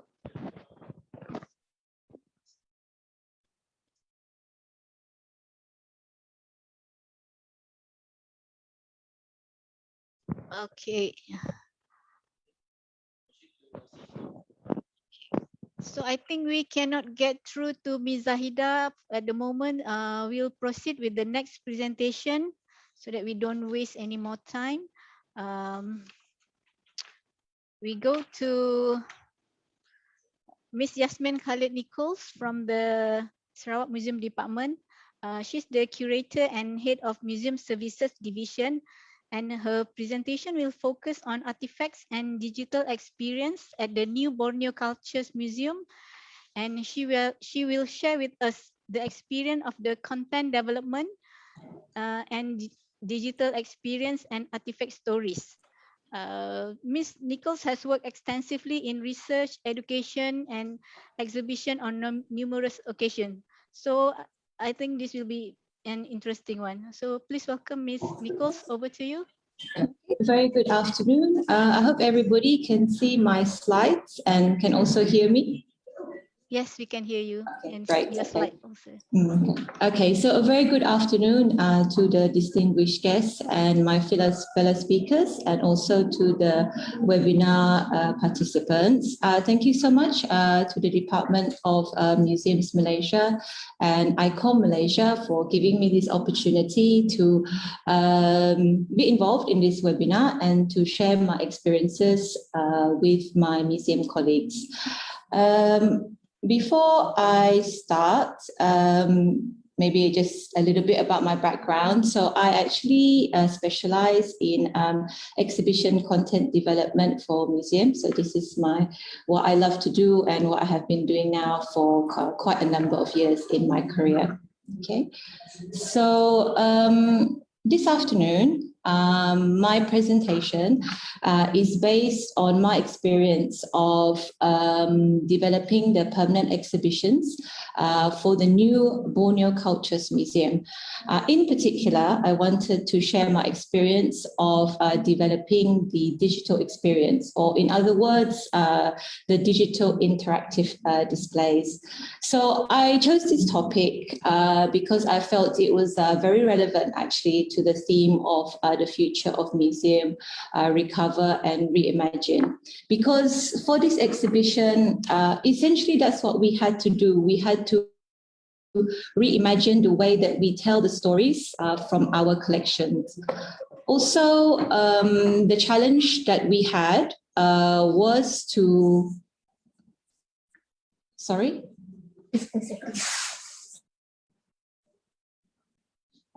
Okay. Yes. Sorry about that. My colleague was just telling me I had to just adjust my presentation setting. Sorry. Okay, so it was also relevant because the challenge that we faced for this exhibition was to create something not just to engage audiences now, but also for the future. So the exhibitions that we are developing now would be in place for perhaps another 10, maybe even 15 years. So we had to think very much about now and also the future when we were working on this exhibition. So, I know why is it important for us as museums to think about the future? I think the previous speakers have used this word quite a lot, which is relevance. You know, is important for museums to remain relevant. It's of course important for us to continue to attract new audiences. And also it's important to change the way that people perceive museums, because maybe there are people who feel that museums are not relevant for them and it's not something that they should go to or be involved in. So I think as museums, we continually have to push that process and continue to be relevant and think about our future audiences. Before I go into more detail about the Borneo Cultures Museum itself, this building of this big museum is actually a state government project under the 11th Malaysia Plan. It began in 2014, and the aspiration was to build a world-class museum. So it was a very big ambition. So with this in mind, we had to work very hard to ensure that this aspiration is met. So one thing that we did very early on in the process was to have a strong exhibition strategy. We carefully planned the exhibition storyline. The interpretive planning process, which was to plan the storyline, took 2 years for this museum. We very much felt that it was important to include digital experience in this new museum and to use modern display methods. Previous previous exhibitions at the Sarawak Museum had minimal digital experience. It was very much a traditional showcase kind of artifacts type of exhibition. So we wanted to change this and to also to incorporate these new display methods. And what we were wanting to do is to actually use artifacts and digital media together to tell stories in our exhibition. So this is just a quick overview of the building layout for the Borneo Cultures Museum. It's the permanent exhibitions on 4 levels, but today I will focus on levels 3, 4, and 5, and I will share some of the digital experience that we developed from each of this level. So for level 3, the storyline. So each level, by the way, has its own storyline. This is part of the exhibition strategy that we developed very early on. So level 3 has its own storyline, which is called In Harmony with Nature. So this level explores the relationship that humans have with nature. I think this is a very strong feature of Sarawak and also maybe also Borneo as a whole, that the people that live here have a very strong connection with nature, and it influences their lives, their culture, their beliefs. So this level explores this concept. On level 4, it's based on time changes. So this is much more of a history type of exhibition, which looks at the history of Borneo, Sarawak and Borneo from the prehistoric era to the modern period. And then finally, on level 5, the theme is objects of desire, which is looking at the objects which are most desired and valued by Sarawak's diverse community. So this is more of an art-based exhibition looking at very beautiful objects and very valuable objects from our collection. So each level has its own flavor, its own storyline, and it has its own design approach to make it interesting for all different types of visitors and, of course, different interests. So for level 3, like I said earlier, it's in harmony with nature. So this is one of the displays that we developed based around Omen Birds. Now, Omen Birds are a very important part of the old beliefs amongst the various ethnic groups in Sarawak. So it's basically, the calling of the bird, the direction that the bird flies in can affect your everyday life, whether you can proceed with farming activities, proceed with your everyday activities. So this was very important, part of those old beliefs. So it was, and also an interpretation process had to go through in order to, to make the decision whether you proceed or not with what you want to do. So this is based a lot on oral history, which has been passed down through the generation. And then, so we wanted to have this display in the exhibition and to get across this story about the Omen Birds. So this is the display that we developed. It's actually actual showcases with real specimens, so actually taxidermy specimens of birds, and these showcases are mounted onto tree trunks. So, and each tree trunk has a gobo light that throws a shadow with a motif onto the nearby wall. So this motif actually illustrates the interpretation of the bird. So it's like basically visualizing the kind of omen interpretation process. And there is also a audio button as well, so you can also hear the bird calls as well. So this is actually giving visitors an immersive interactive experience, you know, feeling that they're journeying through the forest and they're encountering these omen birds. This is actually not a new type of display. Actually, the content itself is not new. We have this old display here at our old building, and it's actually the same Omen Birds, but this time they are mounted on this tree, the kind of traditional taxidermy specimen type of display that you see in old museums. So the content is essentially the same, but we reimagine the way that we delivered it to our audience because we want to be more relevant, and we hope that we can engage new audiences by using this technique. The next display I wanted to share with you here is the poetry recital based on this folk legend called Tukat Rini, which is like a folk hero in the highlands of Sarawak. And actually the main point of this display is to actually show the oral history, because it's like a song, it's like a story. So we wanted to display this oral history in an innovative and interesting way. And we actually really wanted people to value this, you know, these old traditions and these stories that have been passed down from generation to generation. So actually the exhibition itself, if you can see in the picture here, is based on the hearth. So a hearth is a very important part of the Highland community. So they spend a lot of their time sitting around hearths. They cook, they talk, you know, they interact. So we actually wanted to recreate this experience. So the visitors can sit around the hearth, and there's an animation that is played through the hearth, and then people can listen to this story of Tukat Rini. And this, like I said, emulates the longhouse experience. So as the story is being told, there is visuals which are played in the animation. So this hearth is a real hearth, which was actually donated by a longhouse community in the Highlands. So it's a real artifact. And around the hearth are actually cooking implements. Again, they're real artifacts. So what we did here was we combined all these different elements to create this experience and to tell this story. So moving on to level 4. This is the Nia Cave paintings display. So in itself, of course, maybe you can't really say the Nia Caves is an artifact per se, but it is a very famous site in Sarawak because it's the site of these old cave paintings. People can't really visit there because it's fenced off for conservation purposes. So, but we wanted to recreate this experience in the museum because it's such an important part of Sarawak's history.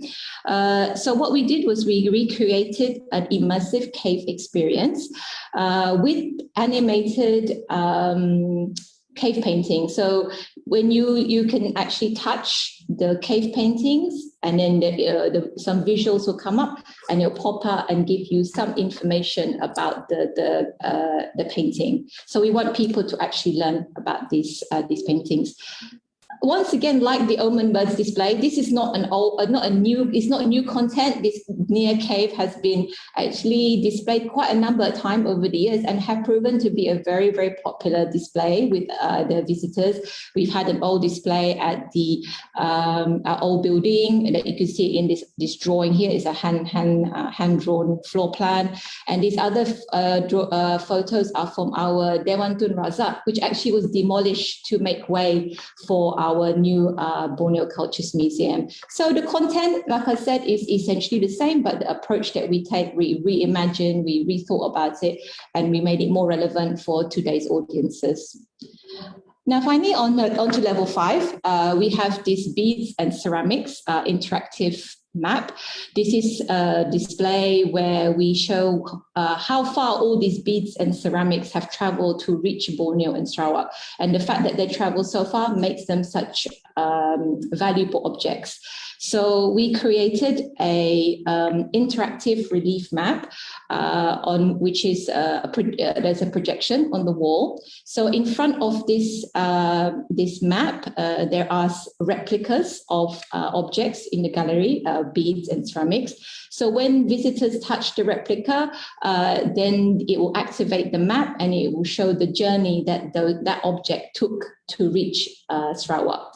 So of course we cannot use real artifacts in this display because those artifacts are very valuable. But this installation is located right next to the real objects. So although it's replicas are used, we are still maintaining a direct connection between the real artifacts and the digital experience, so people can make that clear connection. This actually was, again, a content that was displayed at our previous building. You can see here this quite a traditional method of display where you can see a black and white map with text. It's the same content. We revamped it, we reimagined it, and we hopefully make it more interesting and engaging for people, for our new visitors to the Borneo Cultures Museum. Just to close, before I finish, just to share my experience of, I've worked now on this project for over maybe 6 years. I think that it is important for museums to develop innovative strategies to engage our tech-savvy audiences to remain relevant. But I think in the midst of all this digital development, I would say the main attraction for museums should always be our collection. That should always be the star. And I believe that digital media can enrich the experience. It can, of our visitors, it can help to reimagine how we tell our stories. It can also help our audiences to reimagine our collection. But I believe that it should not be used, digital media should not be used for the sake of it, just to appear advanced or sophisticated. It has to be integrated very carefully together with our artifacts so that there is a clear outcome. It's not just for the sake of it. So in this process, we made sure that having clear learning outcomes was always part of the display. As you saw in my slide, that every single display has learning outcomes, and we use this, the generic learning outcomes as the basis to create the content for our digital display. And to close, I would say that having these clear learning goals really help to create engaging exhibitions and display, and does justice to the stories that our artifacts can tell to our audiences. Thank you so much. Thank you, Ms. Nicole, for a wonderful presentation. I totally agree with you that our artifacts is the star in our museums. Yes, definitely. So we should really take good care of our collection and artifacts, and somehow make them as attractive as possible for the visitors to see. Thank you once again for your presentation. You're welcome. Thank you. Thank you. Next, we have our panelist is Dr. Rintaro Ono from Japan. He is an associate professor at the National Museum of Ethnology in Japan, the largest research institution of anthropology in Japan. And his research is focused mainly on maritime ecology and anthropology, specifically maritime culture in Southeast Asia. He will share with us the Info Forum Museum project he's working on. And one of the aim of this project is to share museum collection and related data. His presentation will look into the maritime adaptation and material culture in maritime Asia based on the museum materials from Southeast Asia. Let's hear it more from him. Over to you, Dr. Ono. Thank you very much, Ms. Darniza. Can you listen? Yes, thank you. Okay. Clearly, thank you. Thank you very much. Okay. My name is, hi everybody, Sumasian. My name is Rintaro Ono at National Museum of Ethnology in Osaka, Japan. And I myself is archaeologist, mainly working in island Southeast Asia, especially in Indonesia and also in the Pacific, Oceanian regions. And thank you very much for inviting us for the webinar today. We are very great to join the webinar today, and on behalf of our museum, I'd like to present about our current project called InfoForum Museum and its possibility as digitalized database project. The picture here is a beautiful collectible, maybe most of you know, of Malay, which was collected by us in the southern Thailand in 1980s, and now stored at our museum storage. And I'm going to talk about this board later, more details. Anyway, firstly, I'd like to briefly introduce about the museum and the InfoForum Museum project. For the introduction of our museum, the National Museum of Ethnology, or usually called MIMPACU, is the world's largest museum of ethnology, as containing over 340,000 collections from all over the world. For the Malaysian-related collections, we have about 3,000 items in our collections. The museum was settled in 1974 as located in the Expo Park, just after the Osaka Expo in 1970s. It is one of the national museums in Japan, but also the largest institution of anthropology with over 50 scholars, including cultural and social anthropologists, as well as archaeologists like me, and so on. And you can see the picture of the entrance of from the front side of our museum, and also the bad view of the museum. And you can see the square-like buildings, and that's divided in each region, like Southeast Asia, or like Pacific, or Western Asia, or Europe, or Africa, and so on. And here's the example of the exhibition. This is for the exhibition room for the Japanese regions, and this is for like Pacific and Oceania regions. And we also have many storage, including this kind of storage for the boat collections. So regarding our collections, we now have over 340,000 numbers of the various ethnographic materials from the world, and we have 6 main storage rooms at MIMPACU now.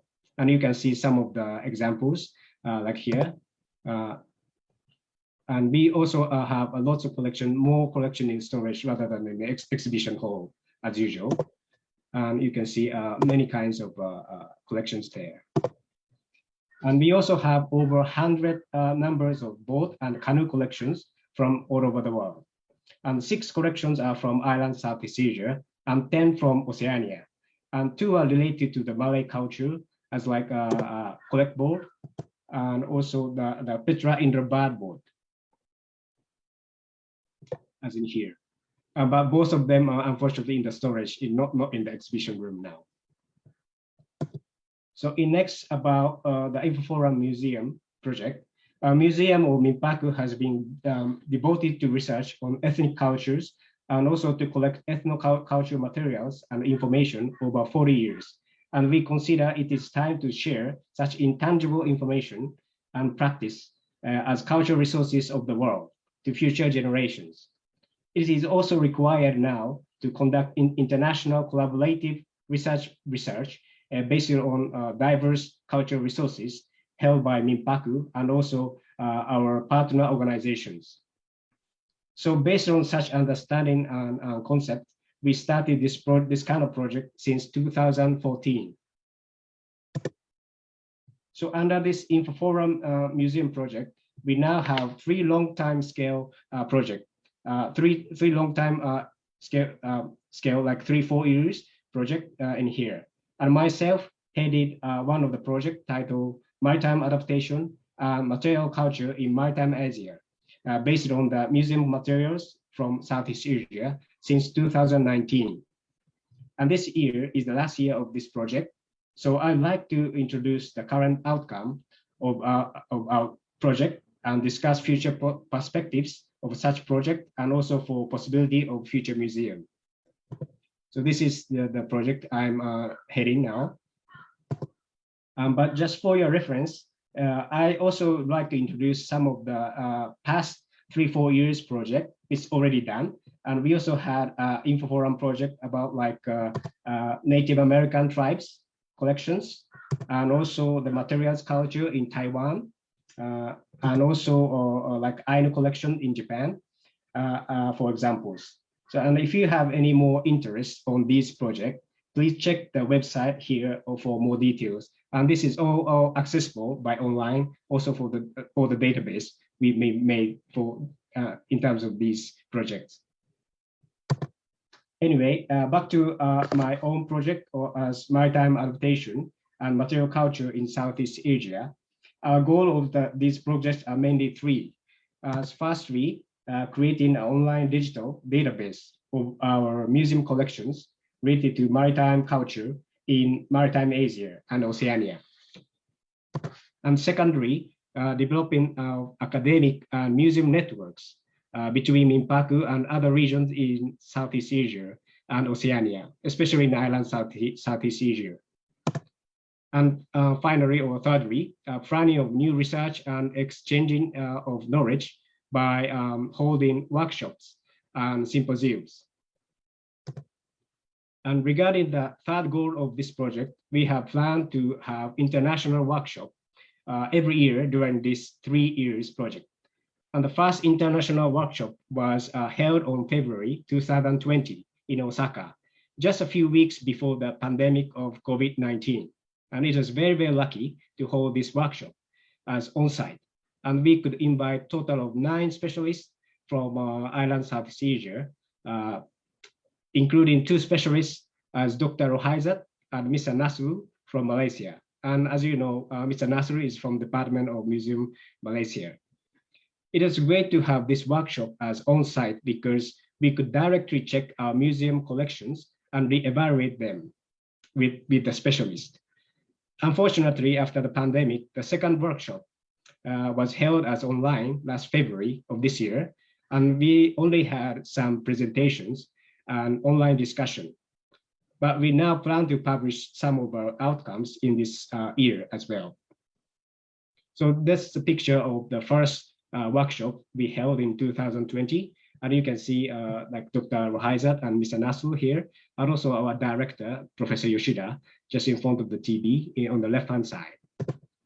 And you can see the specialists also can directly check and evaluate our collections and update and assist it to updating our database.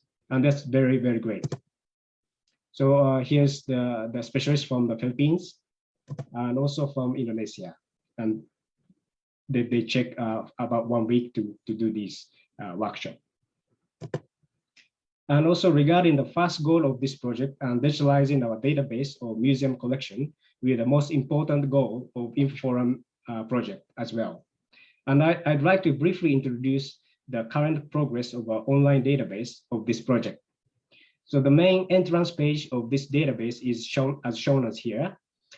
From this entrance page, this is still under the construction, but you can start search the exact item by use of region, like country or island, or some key concept word like fishing gears or boats, and also by exact tool names like fish hook or fish traps, etc. And here is the example of database page. When you're searching by region, like Malaysia, if you type Malaysia, then country, we have a total of 223 items as a digitalized database. And you can see this kind of database with the picture and the ID number and the names. So this is one of the example in the online database. So you can click each items if you want to see more details. And in next, if you search by use of classification, we can select from these keywords. And if you select like fishing, the list of fishing gears will come out. Then if you select fishing hook, we now have a total of 196 items. And if you can see all the lists with pictures, like here, and ID numbers. And if you select one of the like lure, fishing lure, one of the items, then this kind of data comes out. You can see the picture is taken from the 4 different direct directions, and you can see a whole view of the items and also the details of data. And this is the example of detailed information page of Bangau. It's one of the Malaysian collection, both collections, and you can check the details of this collection, both in Japanese and English. Sorry about that.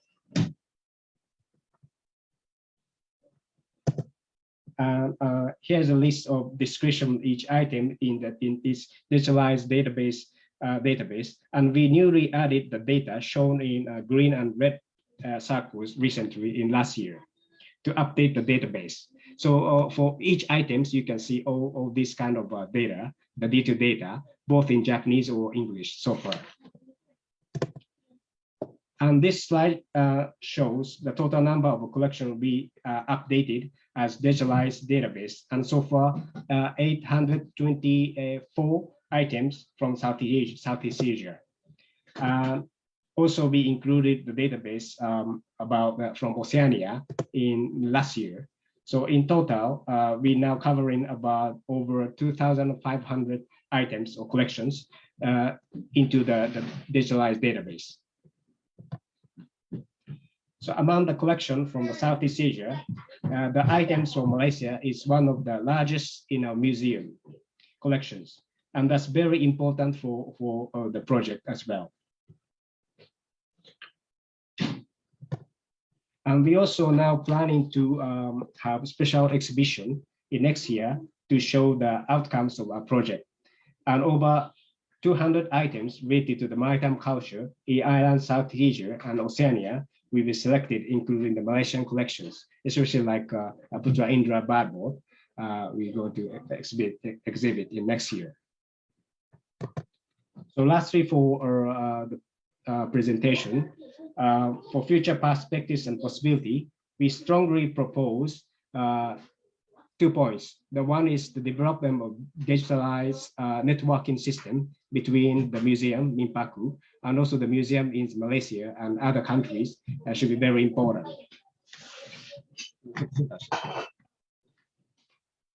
Sorry for the interruption, Makis. And development of collaboration system between Mimpaku and the museums in Malaysia for future exhibition and collaboration studies. And we also require both on-site and online workshop and symposium should be quite important, especially for developing online and digitalized exhibition program as well.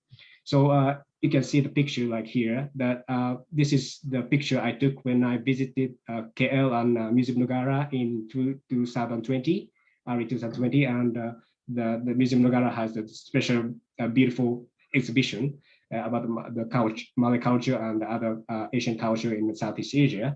And I saw some of the birdboard collections, very beautifully exhibited. And actually, we're now planning to exhibit our own collection of the birdboard. So it's quite important to collaborate each other between the museum, Malaysian museums and us to do how to show and how to access this kind of information to show the collections and how to exhibit.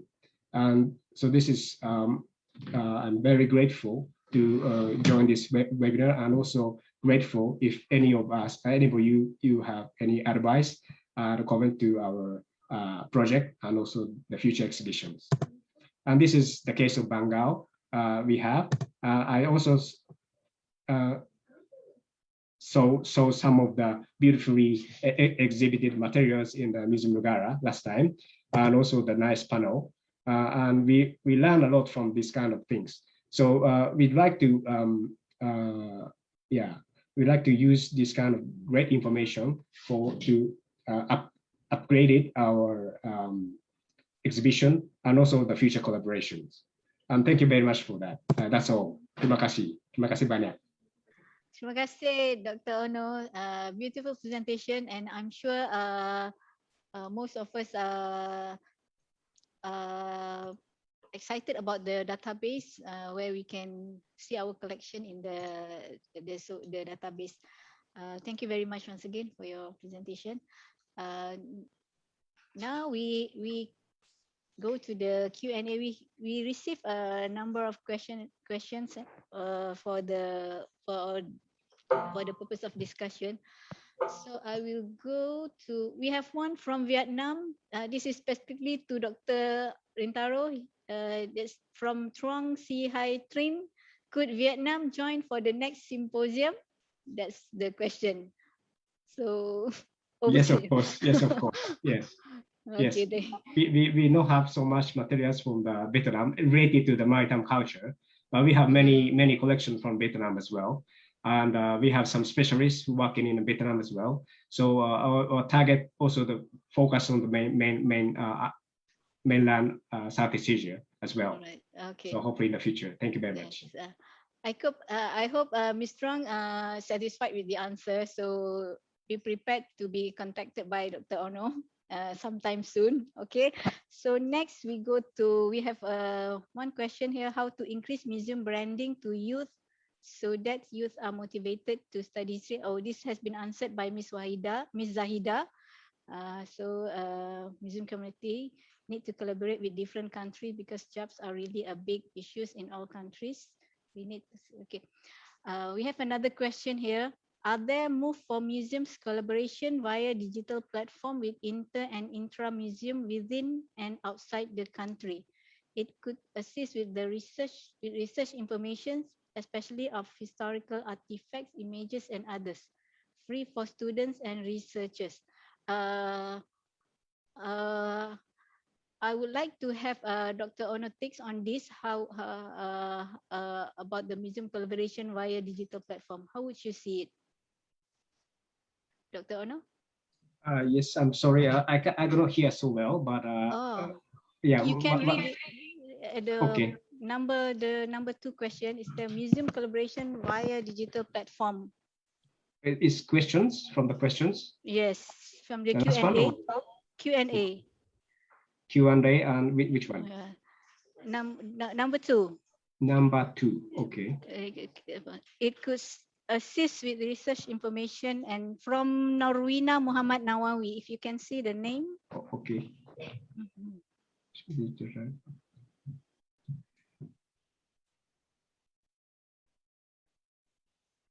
Yes, I think so. What we thinking about is we now working on our own museum collections of the Minpaku. If we can share the knowledge and the method of this kind of digitalized database project, and if we can share of each other museums as well, and that be more strong media and resources for also for the young people and students as well, I think. So if you have interest to join us, yeah, please let me know, and we can also work together in the future for collaborating. Yeah. Okay. Thank you very much. Okay, thank you. I hope Ms. Norwina are still with us and can get the answers correctly. Next, we have another question. Would virtual visits be the new normal moving forward? If so, how can museums keep visitors engaged through digital initiatives? Also, further to my question on virtual visit, are museums in Malaysia and I suppose the Asian region prepared and well equipped to successfully conduct virtual tours in a post-pandemic world? If anyone,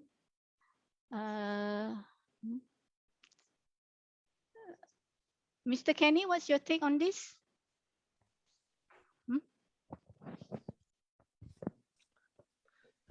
Yes, I think I would say that conducting a virtual tour of the museum, I mean, I'd like to say that that's something that at least in Singapore we have had to do. So if you go, for example, to the our website, and I can put that into the chat and the Q&A, you'll see that we've actually done full digital interactive, we call it quote unquote doll houses of our recent exhibitions and our permanent galleries. So you can actually explore these galleries as though you were in the physical space. So it's kind of like an immersive experience, and also zoom in on specific artifacts. And in that way, then a lot of the information and research and content is available to anybody actually around the world. And so I mean, I hope that answers the question. That, you know, at least from our end, we try very hard to put as much content as we can available on our websites and through social media for anyone to access. All right, thank you, Mr. Kenny. I think I agree with you. I think by hook or by crook, the new norm is here to stay for maybe a number of years. We don't know, but what would you say if the new norm become normals and we no longer focusing on physical visitorship? Somehow we tend to neglect our visitors physically in a way. What is your opinion on that? I think the physical experience, if to quote my colleague from the Borneo Cultures Museum earlier, I think the physical exhibition, the physical collection is still of the utmost importance. And I think that we continue to, you know, spend a lot of effort looking at curating the physical exhibition. But maybe the way to think about the physical exhibition is as a starting point. That's the beginning of a larger conversation, dialogue, and process of discovery that includes the virtual space, that includes conversations that you could have also in the physical space, in the press, in the media, etc., about arts and culture. So that's my own take on it. The physical exhibition is still key, but now it's the beginning point and not the end. Yeah. Yes. Okay. Thank you very much. We are so pressed of time, so I will just go to the next questions. From Wahiza Abdul Wahid. Are there any initiatives to bring the museums to the public instead of waiting for visitors and audiences to visit museums after the pandemic, or when museums are allowed to open? This question can be answered by any panelist, and it will be good if any of the panelists had practiced this to share their experience. Thank you. Anybody would like to share their experience to bring the museum to the public instead of waiting for visitors and audience to visit museums? Miss Dia, do you have any thoughts on this? Yeah, thank you, Miss Dermiza. National Museum Indonesia has experience not waiting the visitor virtual, but we should to invite the schools that has participant in the other program in National Museum. So we have the database for participant in some digital public program, and we can still engage each other, and we can invite them to the our virtual tour program. I think that's National Museum experience. So we active to invite the schools or the university to join or to follow the virtual tour. Thank you. Okay, thank you. How about Sarawak? Miss Nichols, you have any thoughts? Maybe bringing the question, it's about bringing the museum to the people. Yeah, I mean, it depends how you interpret that, really, isn't it? There's lots of different ways that you can bring the museum to the people. And I think most of my colleagues this afternoon have really touched a lot on that, on how to doing these virtual tours, engaging with social media and things like that. Of course, there's also this, the physical traveling exhibition, of course, is something that museum did, before the pandemic. But I would say in respect to the Sarawak Museum, I think at this point in time, mostly we are just focusing on the social media. We have, trying to put much effort into uploading our content onto social media. But in all honesty, actually, a lot of our efforts at the moment is given to developing this physical exhibition at the Borneo Cultures Museum.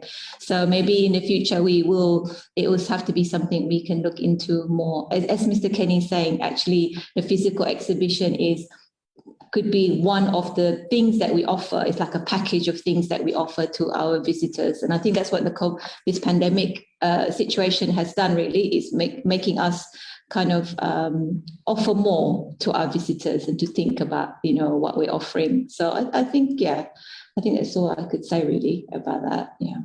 All right, thank you.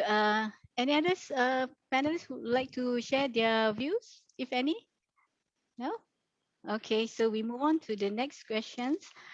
We have one from Facebook, from Azim Azrai.